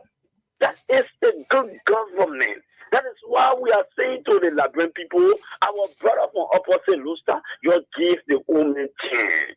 They have the knowledge of moving this country forward. Look at the police budget increase. Look at the EE. Look at the education up to 1 and some more medium. You see it? So we want Honorable Blanca saying you will prioritize education, healthcare, and what have you in this country. And we are seeing it. Then we look forward to tomorrow.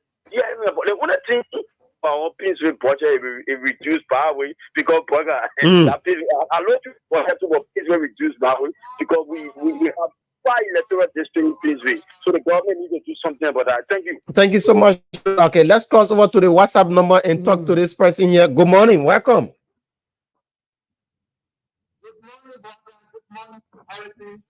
I'm good. Yeah. Where are you joining us from?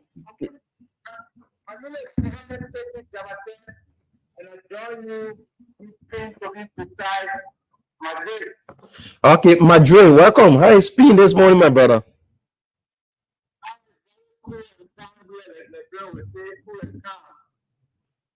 Okay, go ahead. Let me say a big thank to you guys here for doing a big job, and also a big thank to our President Bwala, for the reduction and improvement in the budget. I think there's an improvement and good point when it comes to the correction. Thank you this morning.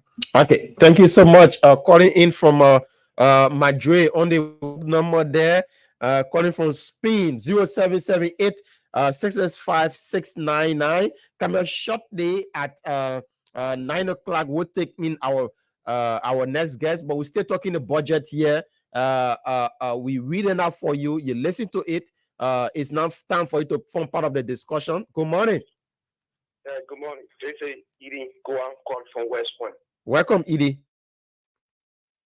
Yeah, I've listened to the topic. Hello. Yeah, you are live. Go ahead. All right, I listened to the topics, and this is how we want for Liberia to be. We want to sustain to the president for having the feeding of the peoples because he knows straight to the Liberian politics and then there he know exactly what the people going through. So you will not see what the people going through, and you will go there to betray the people. I just want to say the Liberian people need to give him the chance and to do more work for them. Thank you. Thank you so much. Giving the chance, he will do more work for the Liberian people. That's why he's saying we're still taking your calls, and we will bring people from the opposition bloc here on the show to come and critique what have been put forth by the national government. Yeah, probably they have their own saying that they want to come and voice out here. We'll bring them here on the show. This is why the show is open up to anybody that you want to come. You want to come and critique the budget, you want to come and have your say, the time is yours. You can just put in, call me, reach out to me on my Facebook page, reach out to me, reach out to Harris. If you are a seditious, you are somebody for ANC, Liberty Party, Unity Party, you want to form part of the discussion, you want to critique, you want to say something about this entire budget, reach out to us. We'll bring it live on the show, and you can have the discussion. There's an open platform for everybody. Everybody welcome here. There is not about any political party, only or this one or that one. So We still take a few more calls. 0778 665 699. 0778 665 699. 0880 561 644. 0880 561 644. And I think Braga, a lot of attention you're right. Has been placed on the legislature. I think most of those are calling the legislature to ensure that this thing that they support the government's draft on ensuring that this budget is in full swing. And I know, and I want to be much so like we predicted the last time. We see some prospects in the 55th legislature, right? We see prospects in the 55th legislature, Buakai. And so for me, I don't want to be doubtful as to, even though like one of the callers mentioned, the significant deduction, perhaps a lot of them are see differently. But I want to believe the deduction, I'm saying the deduction from the House of Representatives and the House of Senate, you know, it did not affect their salaries, right? I know their salaries, then I affect there are other expenses, of which the budget reflects. For instance, the player that has serious problem with my man that are all compensation. Imagine someone pocketing $207,810 for auto compensation. When you have the various community colleges need to be empowered. And then you have the office of the speaker have $207,810. Therefore, other expenses. Yeah. Not specified at all. The other expenses could be at the discretion of the person. And other expenses for Braga distribution. If Braga, for instance, if Braga takes a salary and he knows he's supposed to pay his rent, ensure he feeds his car, that's different. And that sets agenda. Anything other than that are other expenses. Maybe the day Braga will go flex, won't go sit down somewhere, other expenses. And yeah, that 800, so they will give you $207,000 for it. When that $207,000 can empower the Grand Gila Community College. When that $207,000 can empower the Phoebe Hospital. I hope you understand something here. So for me, it is from that point I'm seeing this budget. Yeah, it is from that point that I'm seeing the budget. Okay, so that's so it's from that point, and our guest is on her way. She will soon be here. Then we'll pick up the guest. Let me check up. So we're still taking your calls. Call 0778-665-699, 0778-665-699, or 0880-561-644, 0880-561-644 are the lines that you can call. You will be live with us this morning on the Punch Breakfast Show. Boaka Kamara along with Harris Biddy. We've been bringing you an insight of the draft budget and what's happening. Where are the increment, where are the decrease, where we see decrement in the budget, and where we see increment in the budget is what we've been talking about. And what do you make of the draft budget being submitted to the national legislature by the executive? Is what we are asking you this morning. You can now call and be a part of the conversation. Yeah, place in your calls on 0778 665 699. 0778 665 699. A lot of people are welcoming this budget. A lot of people are welcoming it and saying that it's in the best interest of Liberians. It's in the best interest of Liberia because education, health, agriculture, and there have been little increment. There have been some increment into these sectors of our country. So we'll talk about security tomorrow. Most especially when it comes to the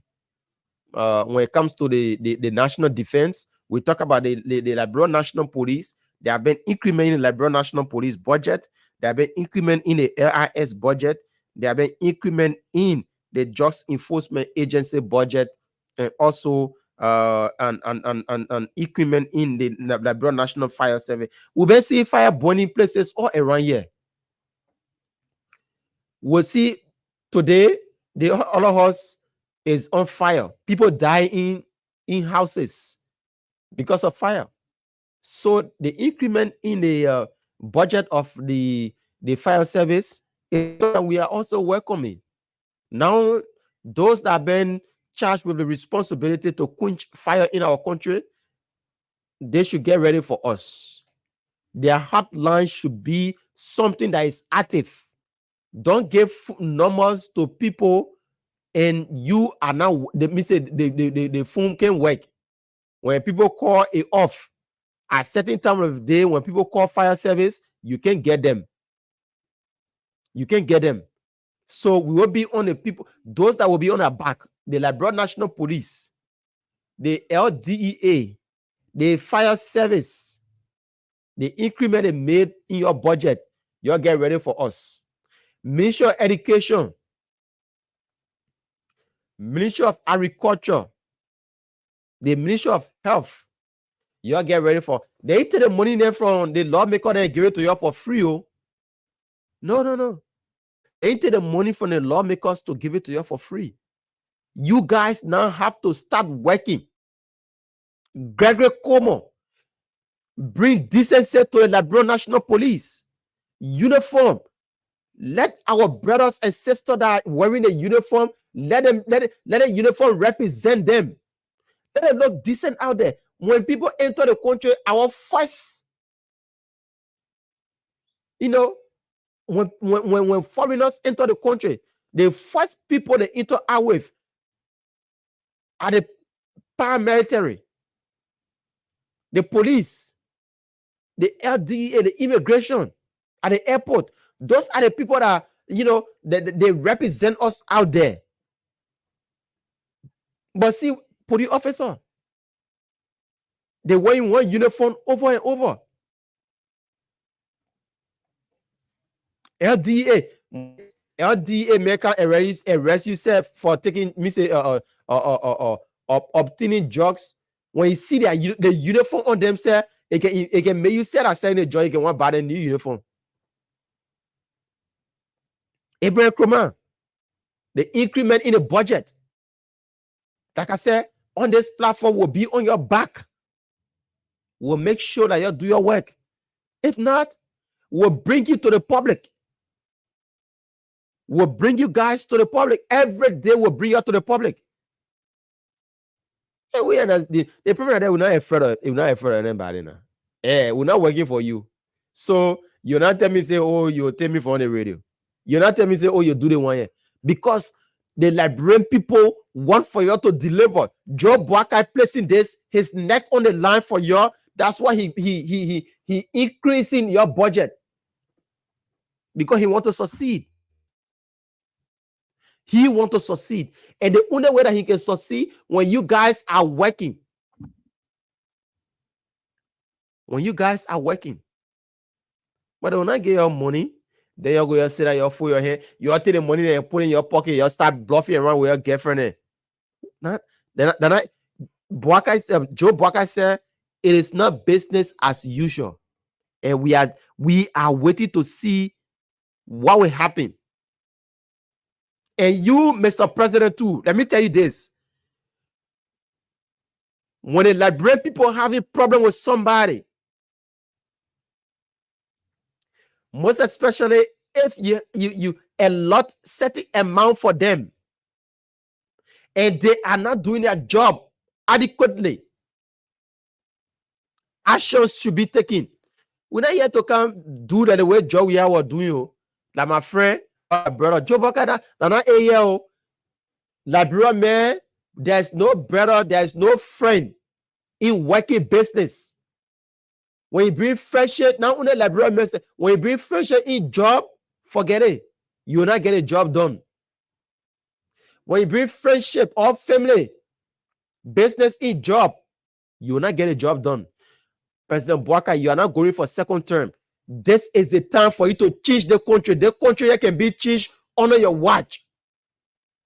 Only you can change this country. I'm saying this because I know in the 6 years that you have as president, you can do a lot of things in the 6 years. For Liberian people to remember you positively or negatively. So the ball is all in your court, Mr. President. We have seen some strife. We are seeing you. You have been making, them doing some Google things. And this is welcoming. This is welcoming. This budget alone, Liberians will celebrate you for it because it have never happened. It have never happened. So Liberian people now will say, yes, this is what we went into the ring. We canvassed for him. Our phone got missing. Our phone got damaged.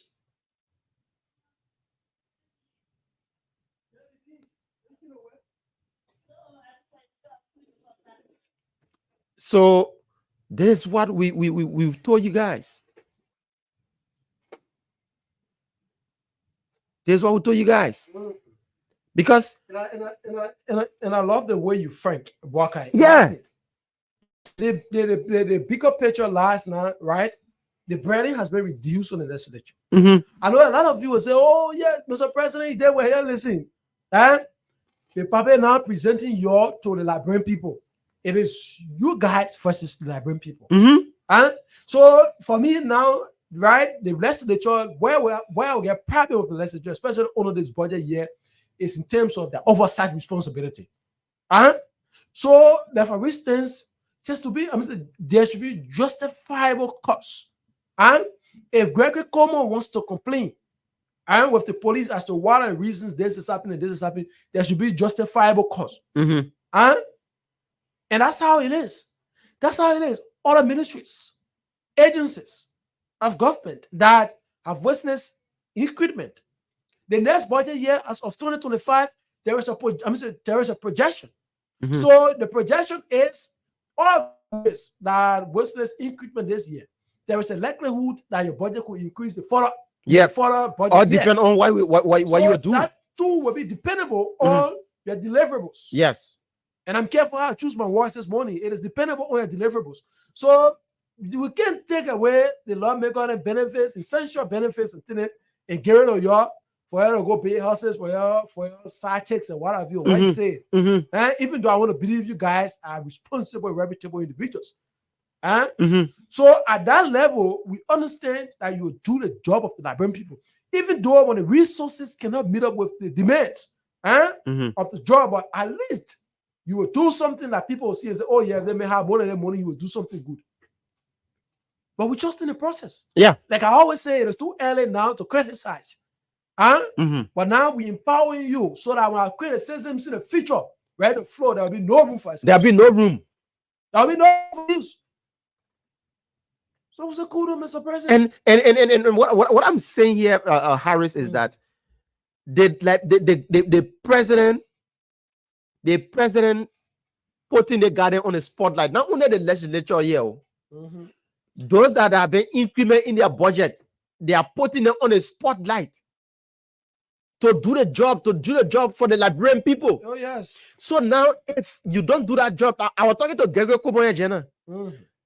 They put uniform on our men. Oh my man, you see on the men. You will see police officer they will come arrest you. You want to kick them out because of the appearance. Oh yes. Because of the appearance. So if Gregory Como think that will sit here and allow him after there have been an increment, they will still see our brothers and sisters looking snapping up in uniforms that represent them, and when you will keep quiet. When you sit on the men, that's lie. Oh man, you sit on the men, you feel discouraged. Oh man, you sit on the men and walk out. I'm telling you, bro. When you sit on the men, you feel discouraged. The last time I came across a police officer, I was like, my God. When you not see black blue. Black blue. Black blue, when the blue get black. That's how it is. But we say some of these things right in passing, but it's important. And this is not just for Gregory. I know it's for other areas as well. Right? Like the DEA has been making some strides of recent, and we look forward to them continuing. Oh yes, we look forward to them continuing. For me, like I said, it is an expectation of Liberians that everyone appointed by the president will put out their best. That's why every time when the president appoints, there's one thing the president reminds those he appointed, that work in the best interest of the people. Work in the interest of the people. Have you asked yourself why the president continued to remind those those he appoints? Huh? Because he don't want no excuse. No excuse. Because the Liberian people are desperate. So the desperation of the people is dependent on the deliverables of the government. There's no room for excuse. Yeah, and if you think that because Joe Weah and his people that did it, they stole from the Liberian people and will come that the city community, you lie, my brother, because we were that what the anti-graft institutions. Let me tell you this: the anti-graft institution. Your budget will increase because we want you to deliver. Oh, yes. Your budget will increase because we want you to provide the information to the Liberian people, prosecute people. When they corrupt, prosecute them. The LSCC. The LSCC. The last time I record, Councillor Alexandra Zoe said that they needed a political will from the president. And the political will must be supported financially as well, so as to ensure the LSCC effectively function. Today, we are testament to the increment in your budget. Today, we are testament in the increment in terms of other services to include the intelligence services and the other areas as well. So it is now resting on you. We know the funds are insufficient. We know the funds are not, sufficient to ensure everything is done one hand. Just one hand for all, right? But it is also responsible. My man, what distinguishes a good leader is that to use the meager resources you have, the little ones, and deliver. That's exactly what. That's how we can determine quality of a leader. If you lack the leadership criteria, the expertise to deliver. We tell you for yourself, we'll sell you in Great Britain. We tell you for yourself, we'll sell you in Great Britain. You will not survive. Yeah. You will not survive. And that's why we said you need people that are nationalists. When you are nationalist, you're a country burger, you know what you do? When you give him $5 to manage, you manage that $5 well and work to ensure that $5 is being multiplied. Yeah. And not taking $2 for that $5 for yourself. A nationalist will ensure that at the final analysis, you want to walk. He or she wants to walk in the street and see the good things, and see the work, the work of his hand. Yeah. President Walker, like I said, is working to leave legacy. Sure. So, you don't come because of legacy. You come because you want to enrich yourself. You want to enrich yourself. I think it's earlier. Sometimes just good, yeah. You wipe your hand for it, you go sit down in your private life. No one will blame you. But now all of you, that the next thing we'll do back on the show, maybe by tomorrow or Friday, we'll catalog at least 10 of those ministry agencies that are wasting the budget increment. Yeah. Then we go to the Decrement. time of confirmation hearing, the promises you made to the Liberian Senate. Yeah. Then we go and find the short-term plans. There are some that are very short-term. Therefore, Ebi Kraman said you want to increase the salary of the police. These are, it's a gradual process. That such need to have a national conversation. So as to ensure why the government be able to do that. But the issue about police appearance, the appearance of the police, you won't tell me the performance of the police. That one is supposed to be on hand. So we'll get to that, but our guest is already here. The guys can bring her in. Now we sit. Okay. So we will take a short break as we usher in our guest this morning on the Punch Breakfast Show. Let's see if we can get a drop of a song there as we usher in our guests and more with and we're coming to about road safety. So it's the same thing. And yes, let me say tomorrow we get a lot of things to look at, most especially when it comes to other sector of the budget. So when it comes to transportation, when it comes to security and other things, we'll be looking at it on tomorrow. So now take this break and I'll be right back.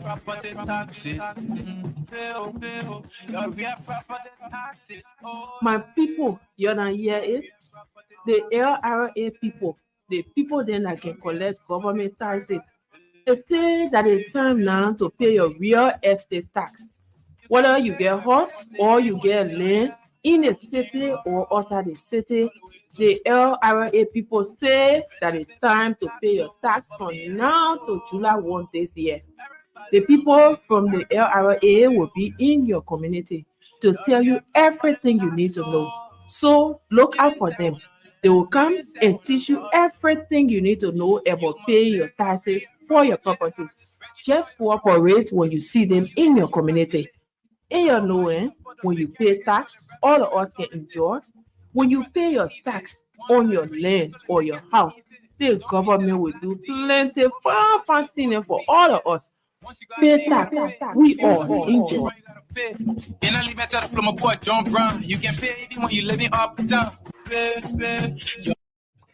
Okay, it's great to be back on the conversation this morning. Yep, it's great to be back to continue the second and final segment. Like we said, our guest is already seated. Yep, and we go straight in the conversation. But let's break it. This very quick, important announcement. The general public of the Mason chart. Okay, yeah, since Friday, March 15th. We hope we'll read that subsequently. But let's move on.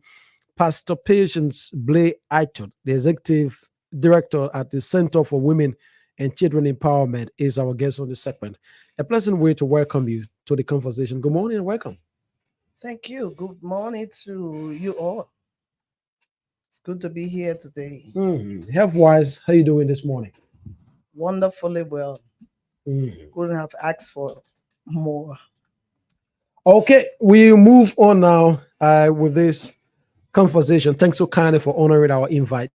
And this morning we talk particularly about road safety management and what exactly we need to know. But let's get the ball rolling. In terms of when one talks about the Center for Women and Children Empowerment, what exactly this organization is all about?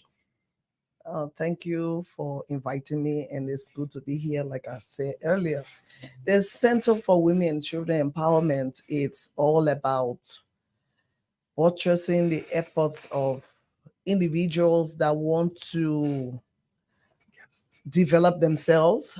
That means you are reaching out to the vulnerable community. You are helping them develop the potentials. And in order to do that, we design different kinds of programs. And so we have been working in the community for a very long time, because we were established 2004. Since 2004? Since 2004. It shows that this organization has been in existence for decades. Yes. I mean, 2004 to present is a very good time. Over the time since then to now, if we have these kinds of conversations in terms of some of the success stories of your organization, because judging from 2004 to present, understanding the impact in women and girls in this country, one is very much convinced that there are a lot of success stories to point to. We do have a lot of people in the community that benefited from our programs. And we were strategically located on the old road in the FMCA building for like 7 years. And during that time, we had this Microsoft Potential program going on. It's an outreach program that introduced people to the Microsoft suite, and we have hundreds of young people that graduated from that program. Well, I mean, hundreds. Imagine the number of years we ran the program, and the program ran from 12 noon until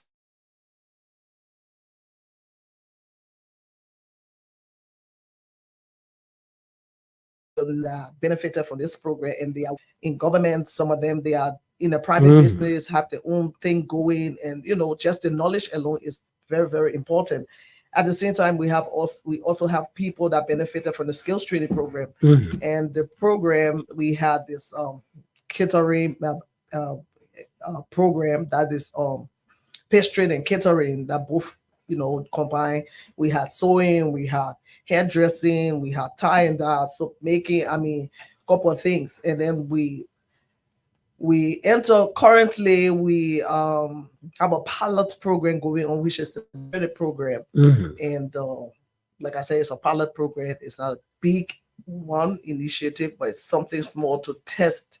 You know, at what point in time did you reach this decision that there is a need to come up with such an organization, particularly working with Liberian women? I mean, I know this organization was established 2004, but I mean, at what point in time, or what really triggered your decision to organize such, to form such an organization? Yeah, you know, looking in the community, you see the need. Wherever there's a need, then there's an intervention. There should be an intervention, and you know, to going back, just the way I saw things going and I see the traffic and everything, and I decided to launch into awareness. I came back from Nigeria around 2000, and because we all went into some refugee country. And when a lot of things that are happening, you could see suffering, you could see the way people look, and you could see girls were, you know, selling themselves for little or nothing. And I decided that, well, I'm going to engage one or two of my friends and, you know, discuss this idea with them. If people can have a skill, you will subject yourself to some of the inhumane treatment those girls receive from the men out there. And I still stand by that. Right now, if you are a young girl and you are not doing anything, you are doing yourself a disservice. You should have a skill, and you should look at yourself and see the potential within you and know that you can do better than what you are currently doing.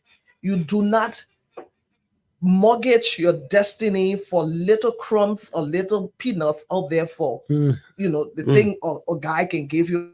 Nowadays, the guys themselves are doing that. Even that little thing you are going to get is not going to carry you anywhere. So you need to develop yourself. It's all about self-love and self-development. So I'm encouraging all of them out there, find something to do.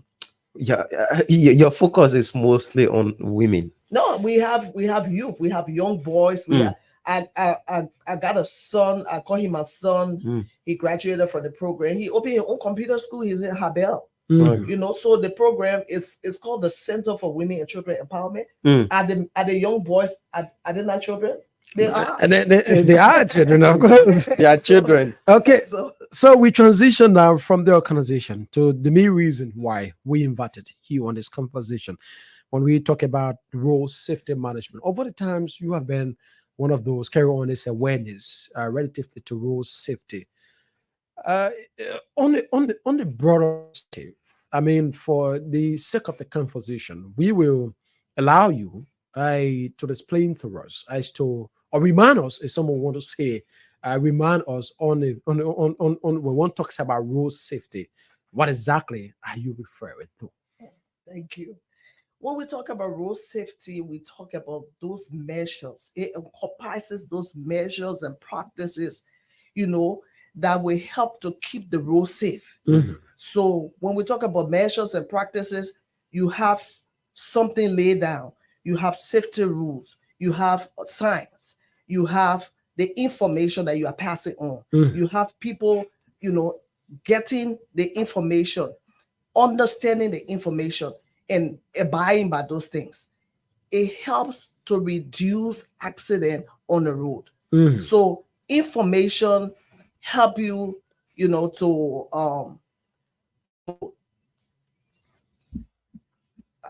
there's a word I don't want to say, but you getting information help to move you out of the place of ignorance. And the Bible says, my people are destroyed for lack of knowledge, right? So if you don't know something, you can be destroyed. But if you have information, you have that knowledge of that thing, you are able to guide yourself against any danger and that you know, that will come your way. It presents a whole different case, especially with the information. There are lack of or no awareness, if someone want to say, in terms of the people, the citizens getting to know, or road users, if we want to say, know what exactly to do and what not to do, so as to have a safe environment for us. And over the time, everyone wake up, grow up, and knowing just the one style the way we do things in this country. And a part of the reasons why you will want to say that I will continue to experience the frequency of accidents along the road. I mean, with all of these things, it requires, I mean, a national awareness that persons like you will have to get involved with. But how is it like with you? Well, we call this awareness of the National Road Safety. Yeah. And so it's going to be national. It is national. This is the initiative. This is the beginning of what we are doing. People need to understand safety measures they ought to take on the road. People need to know road signs. People need to know the rules. The pedestrians, the motorists, everyone need to know that they need to be safe. You know, when people, like you said, or people are so used to something, we are so used to doing the wrong thing, and we think that it is the right thing. Morning, let me bring myself as an example this morning. My experience. I have a driver that picks me up and take me places and all that. But this morning he said he's stuck up in the traffic and he's unable to. He will not make the time because he know I love time when it comes to time. So I told him, well, if you can't make the time right now, I'm going to find another way out. So what you do, you can meet me before 3. And then I had to find my way here. So I was pondering, what should I do? Will I be able to get a taxi here? And I found out from my location, it was kind of difficult to get a taxi. So I saw this Pimpe rider. I wish I had somebody to video record me. Why you were on the back? Why I was on the back? Because when I was coming for vacation, I told my parents, I said, I'm going to ride the Pepe, I'm going to ride the Keke, I'm going to ride everything. So unfortunately, I never had anybody to record me. But then when I got on in fact, I told the first thing I told him, I said, you gotta be very careful. Very taking careful. me on this Pepe. And then I told him, when I finally got home, the way I held his shirt, he said, oh my God, be careful. But then we got home. When we got on, the first thing I asked him, I said, why are you not wearing helmets? He said, oh man, the helmet, they're too heavy. And when you wear it, the heat can be too much. I said, well, for safety purpose, I started preaching to him on the paper. I said, part of the preaching was to take away my fears of riding the paper. I said, you have to wear the helmet. It is for safety. It's not 100% guaranteed, but it helps in the place of accident. Because the major thing when your head knock on the pavement, it's very dangerous. It's like that's what killed most of the people most of the time. Because once you have a head injury, it's a very, very serious injury. So I told him, I said, you have to wear the helmet. He said, oh man, I want to go all the time, and I will wear the helmet. I said, okay, but just be careful. And then while we were on the road, I was directing traffic also. I said, your way. Was it your first experience? on the paper? When the paper started, I think I wrote it once or so before I left for the States, but I had a car, so I didn't have the need to really ride paper. Okay. So this experience, it was a wonderful experience. I enjoyed the ride and everything. The breeze. Looking at all of these things, especially when we discuss about the road safety, I think from your perspective, as we engage this national conversation, I mean, it needs the involvement of other actors as well. Of course. To join in this, because we see all of those signs on the road, for instance, like it appears that no one cares about them. It appears that this is how we should do it. And that's how over the years it's been done. So when you bring out such a conversation to change the narratives of the people, to change the mindset of Liberians that we need to treat our roads with caution so that our safety matters. I'm saying this for this to be achievable. It needs the support of everyone on board. How well have you gone about that? Oh, of course. This initiative, this awareness be done by just one person or one group or just a handful of people. You need the support of everybody, all the stakeholders. They have to be involved. You need the community itself, because those are the people that are going to ride the motor, and those are also people that are going to, walk along the street, the pedestrians. I mean, everyone have to be involved. And so we are engaging stakeholders. We are also talking to the people that need to know about this awareness, and we believe that at the appropriate time, we're going to get somewhere. But we are doing everything we can to ensure that everybody come on board. So far, what have you identified? What am I? So far, what exactly have you identified since you initiated the conversation with the road users as well? You want to talk about the drivers, you want to talk about pedestrians. The things have you identified as challenges? Okay, let me start with the pedestrians. Mhm. People cross the road anytime, anyhow. That should not be the case. There should be a designated area with a crosswalk, or we call it zebra crossing. There should be a designated area that people can use to cross. And so that way you just don't jump into the incoming traffic. So that's why community awareness is also good for this whole thing. We are going into the community. So this whole thing is going to be a 3-year project, because you can't mold the minds of people just in a month. No, this has to be a continuous effort.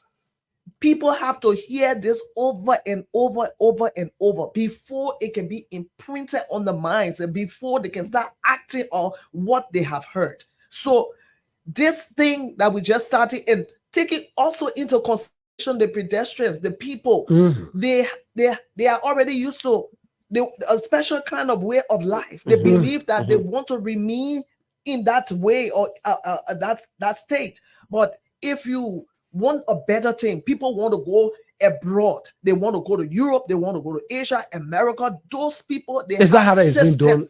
Is that how it's been done in the outside world?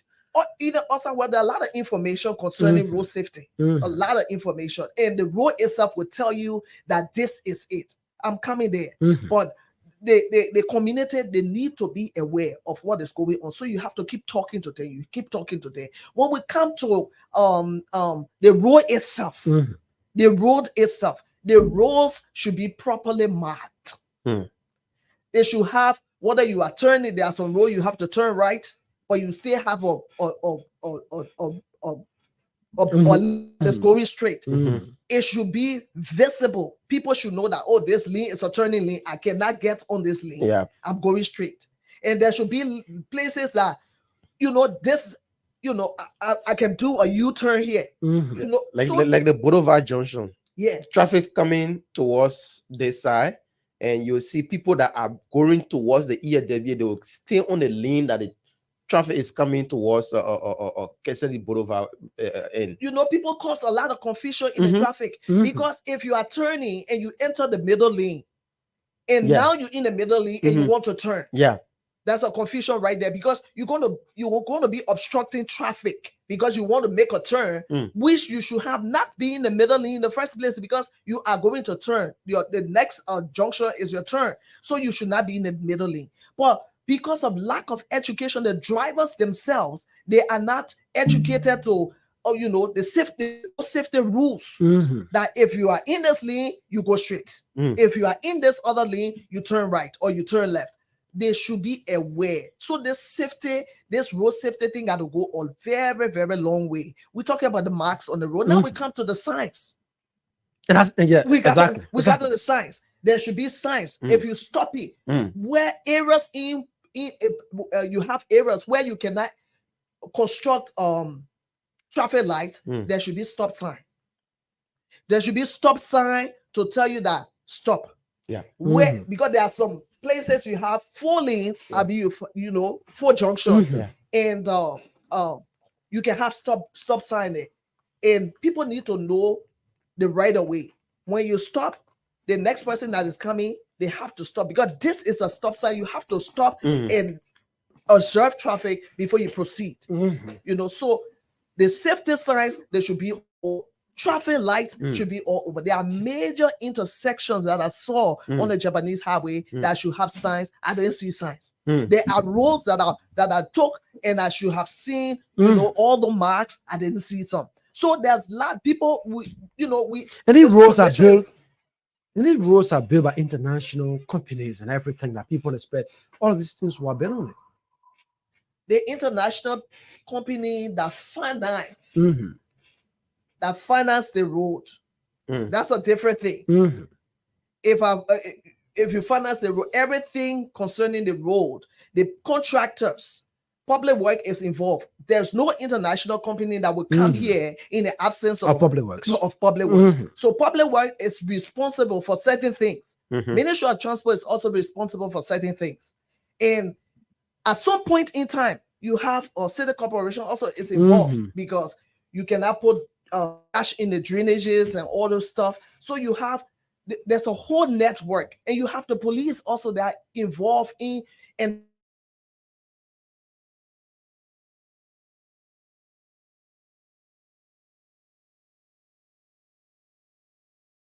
is working together for the common good. So looking at this, like I said earlier, everyone have to come together to make this happen. Yeah, I want to know the relationship with you and the Liberia National Police and even the Ministry of Transport. Is there anything like partnering to get this done?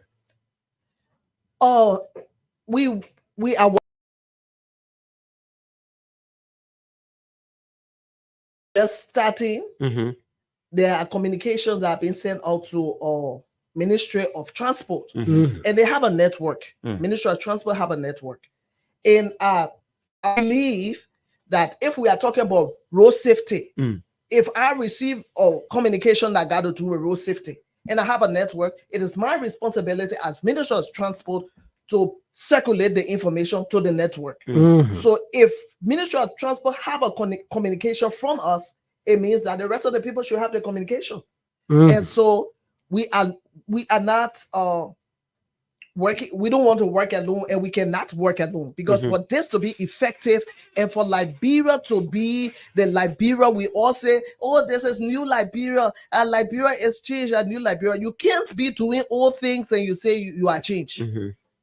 You'll just be fooling yourself.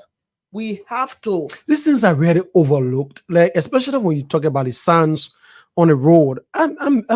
I'm just looking at it from a broader perspective. I mean, especially dealing with the road users, the drivers, and the pedestrians as well. Everyone will say this thing is normal. Like someone wakes up, you have the crosswalk, the person will leave the crosswalk, stand somewhere different to cross. I mean, the driver themselves, seeing all of the sounds on the road. At a specific location, you need to lower your speed, increases, all of these things, and people overlook them in this country. Yeah, it's because you see these no, apologies to the drivers and pimping riders that may be offended, but this is another way for government to increase their revenue. Because if there are signs on the roads and people are jaywalking, whether you are motorist or you are pedestrian, you should be fine. You should be fine. Of course, you should be fine. That's how the government will fix the road from the taxes. That's how they're going to make sure that the road is good for you to plow the road. Because if they're pothole, the taxes that they receive, they're going to face that pothole. That's what it should be, and that's what I believe. So if people are they're in violation, there should be people there to give you tickets. We see people giving tickets, I have a different opinion towards that, and this is my thought. I'm thinking until we can reach that point. Why it's true, this is how it's been done in other countries. When there's a violation on the road, I mean, you've been fined, you've been made to pay a certain amount. I believe it's because citizens of that country, I mean, there is proper awareness. And the people understand that this is what we should do, and that's what we should not do. So until the government at first got to embrace these kinds of conversations. I work with organizations like yours to ensure that the awareness is across the country. Part of that as well, then we need to have a system that's not in place already. I mean, if Mr. X is violating and today he's been apprehended and I'm saying he's been fined, how well can we ensure that when Mr. Y from the other hand is violating, we can go after him as well? Then it becomes a whole conversation. I believe that we don't have that system yet. When you do awareness, it's for people to know and understand that this is what I need to abide by. Mm-hmm. So during the process of awareness, you're going to be warning people. You know that's where record keeping come in. In the States, there are sometimes the police warn you, and it's on your record that they warn you. And the next time, they're going to give you a ticket. This is not something that they're going to start arresting people right away. No. Because let's take, for example, you have roads that have imaginary lines on it.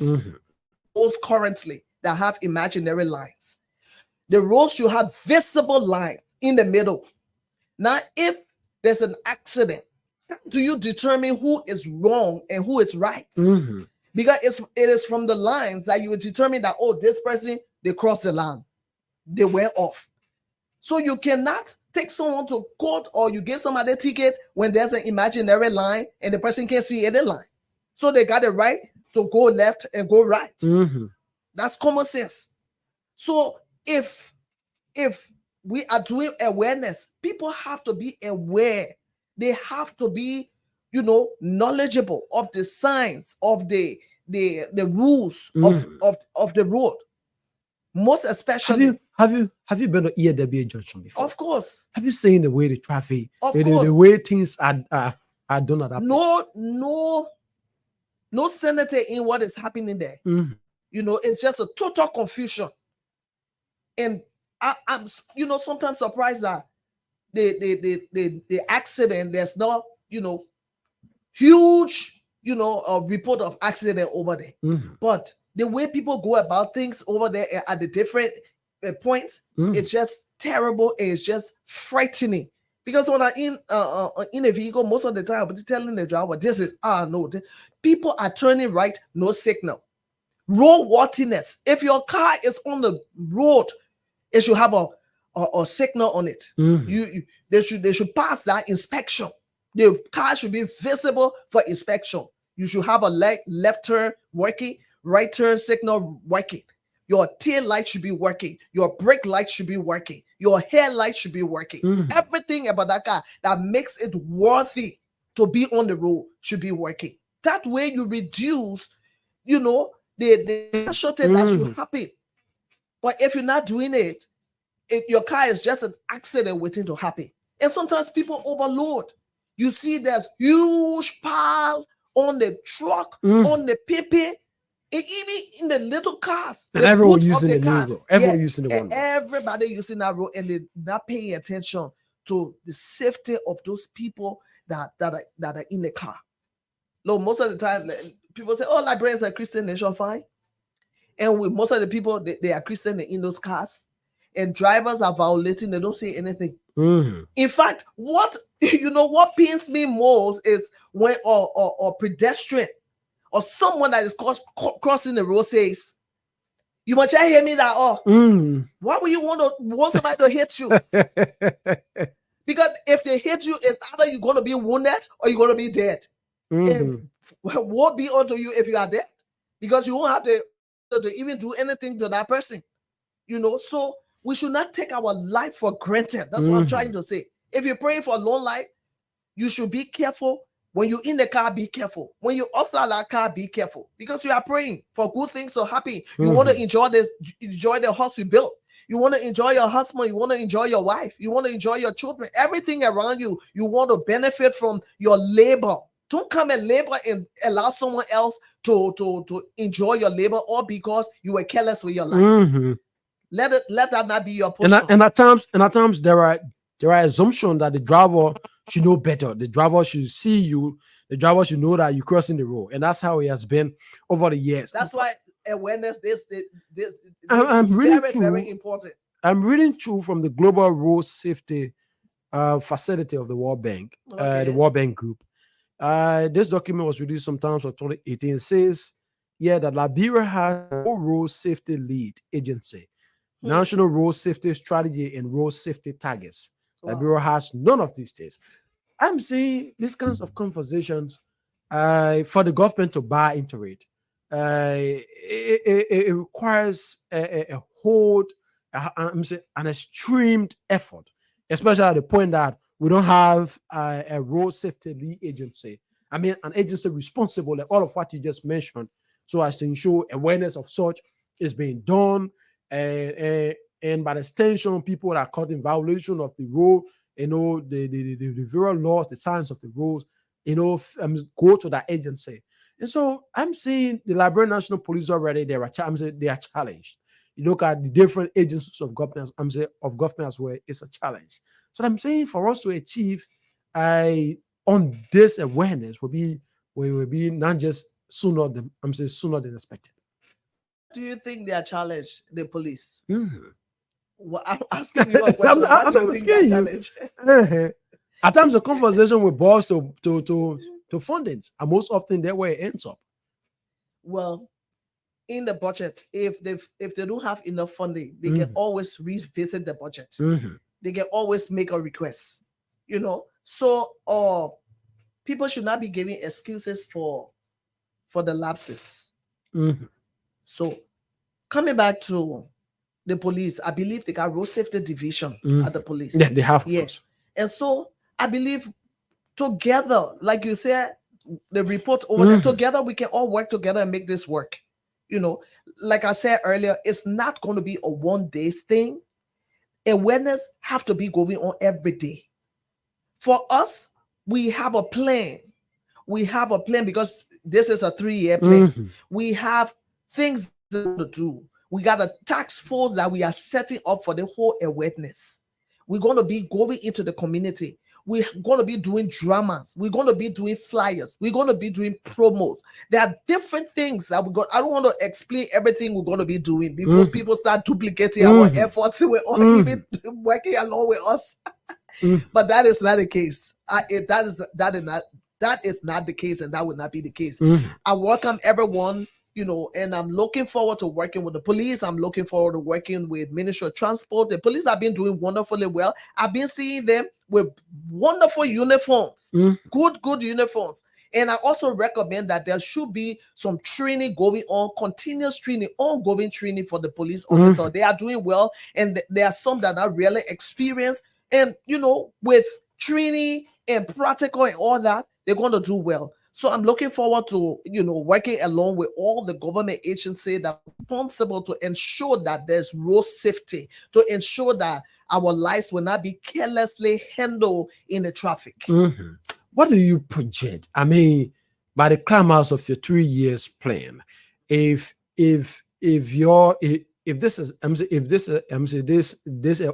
awareness is being welcomed by all sides, that's from government, the drivers, the pedestrians as well, the community dwellers. I mean, what do you project? What kind of Liberia you see if this awareness is being welcomed within the next 3 years? I see a different Liberia. I see people that will be concerned about the safety, about the life. I see people that would have gotten the information and the education they need on road safety. I see that even when they leave from here and they travel to the Western world, they will know that there is not a lot of difference from what they have learned here to what they are seeing. So I see, and life will be safe. There will be reduced accident. Accident always happen, but this time, because of the awareness, the accident, the number of accident or the duration or the frequency of accident happening is going to be reduced. Because if you're traveling, you're going all the time, and your car is roadworthy, and you're driving on the correct speed limit, and you put in the amount of load that is recommended for that vehicle. You are using that correct how you call it, the correct numbers. Then You are not going to have the accident that might have happened if you have overload and your car is not roadworthy and you are speeding and you are not aggressively driving. Because you have learned, because you know what you're supposed to do, you will just not get into accident until that is done. Yeah, until that is done. I mean, we are still preaching, we are still carrying the message that people ought to be safe out there. The life you save when you're on the road, you're not there for you alone, you are there for your family. Because if something were to happen to you today, your family will be affected. Your life is connected, especially us in Africa. We are connected to external family. So when something happened to you, you might have been a breadwinner for like 3-4 persons. So don't just treat your life carelessly. Okay, we take 1 or 2 calls. Yep, it's 9:55, 5 minutes to wrap up. We're discussing road safety. But man, a lot of y'all out there, plenty of people, let me put in the simple Liberian English, plenty of people up there, every day we can mess on the places to cross, we don't cross, that we jump anywhere to cross, or car on the road. Have you seen the buses that go to red light? The buses that use red light up to and from. Yes. In fact, I passed the Japanese highway and going all the way. I mean, it all come back to capacity.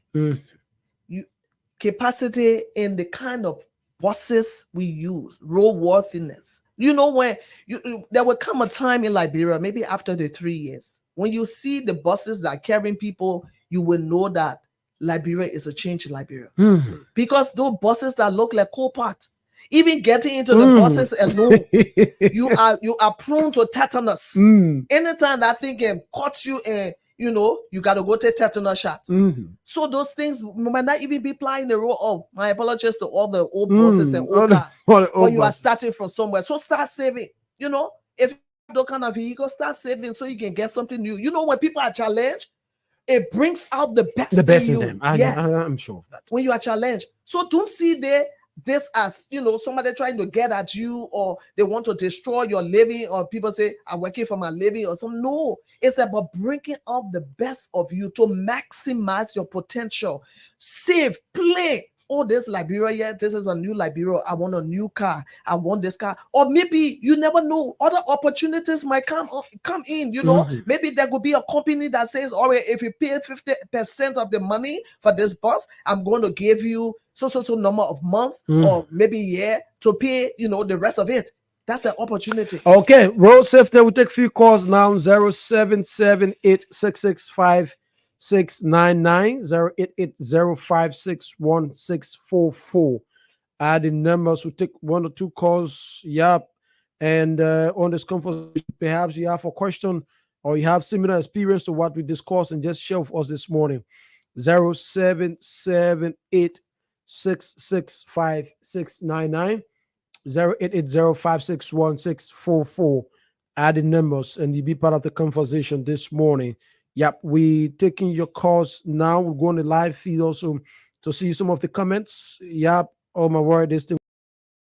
But 0778665699, 0880561644.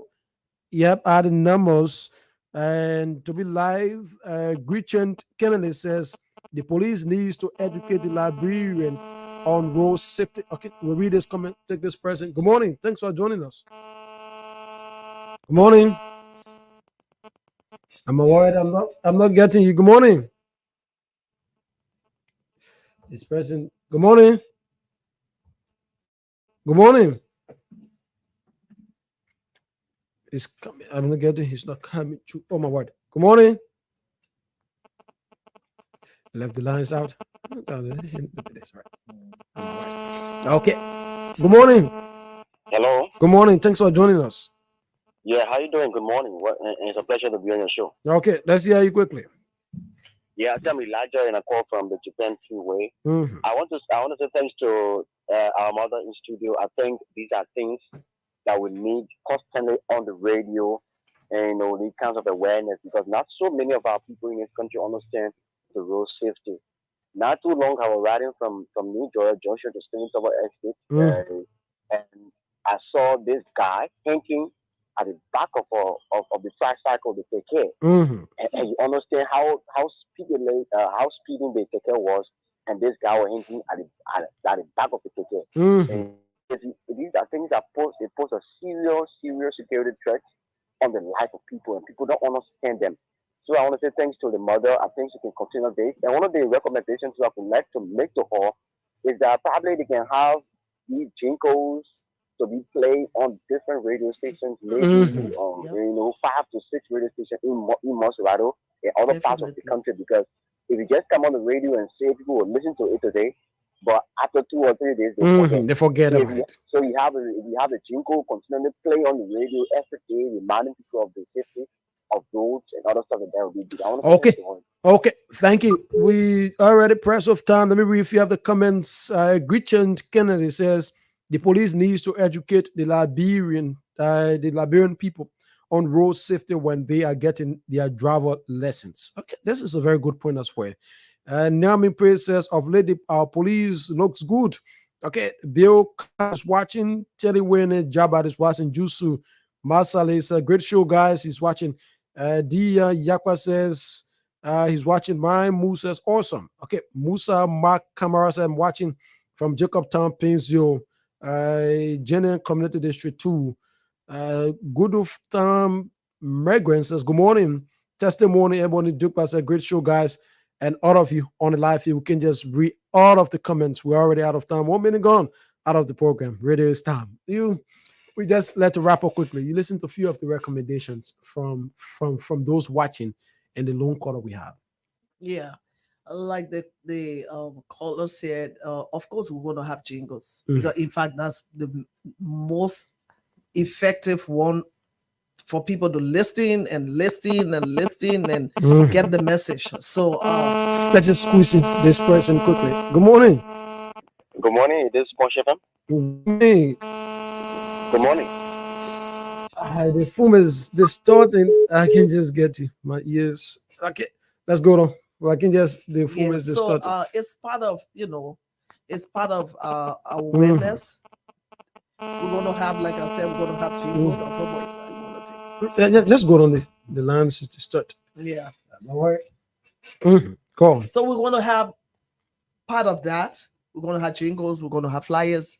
We're going to have community outreach. There's a lot that is going to be put into this. So it's not going to only be on the radio. It's not only going to be on this interview. No, we're going to go all out to ensure that this message is heard. So there's selected radio stations that we're going to be working with. And I want you to know that. Yeah. Okay. Finally, from the end, before we wrap up on this conversation. I want to say thank you for inviting me. And I want to say also to the Liberian people that it is very, very important that you fulfill destiny. Destiny fulfillment is paramount. If you in a vehicle and the driver is not driving properly, you need to caution him. The last time I was in the car and the way the drivers, the driver was moving, I had to tell you, you want to kill those people? I know it didn't come down well with him, but I just couldn't hold it anymore. I had to say something, So be conscious. Don't allow the drivers to just recklessly drive.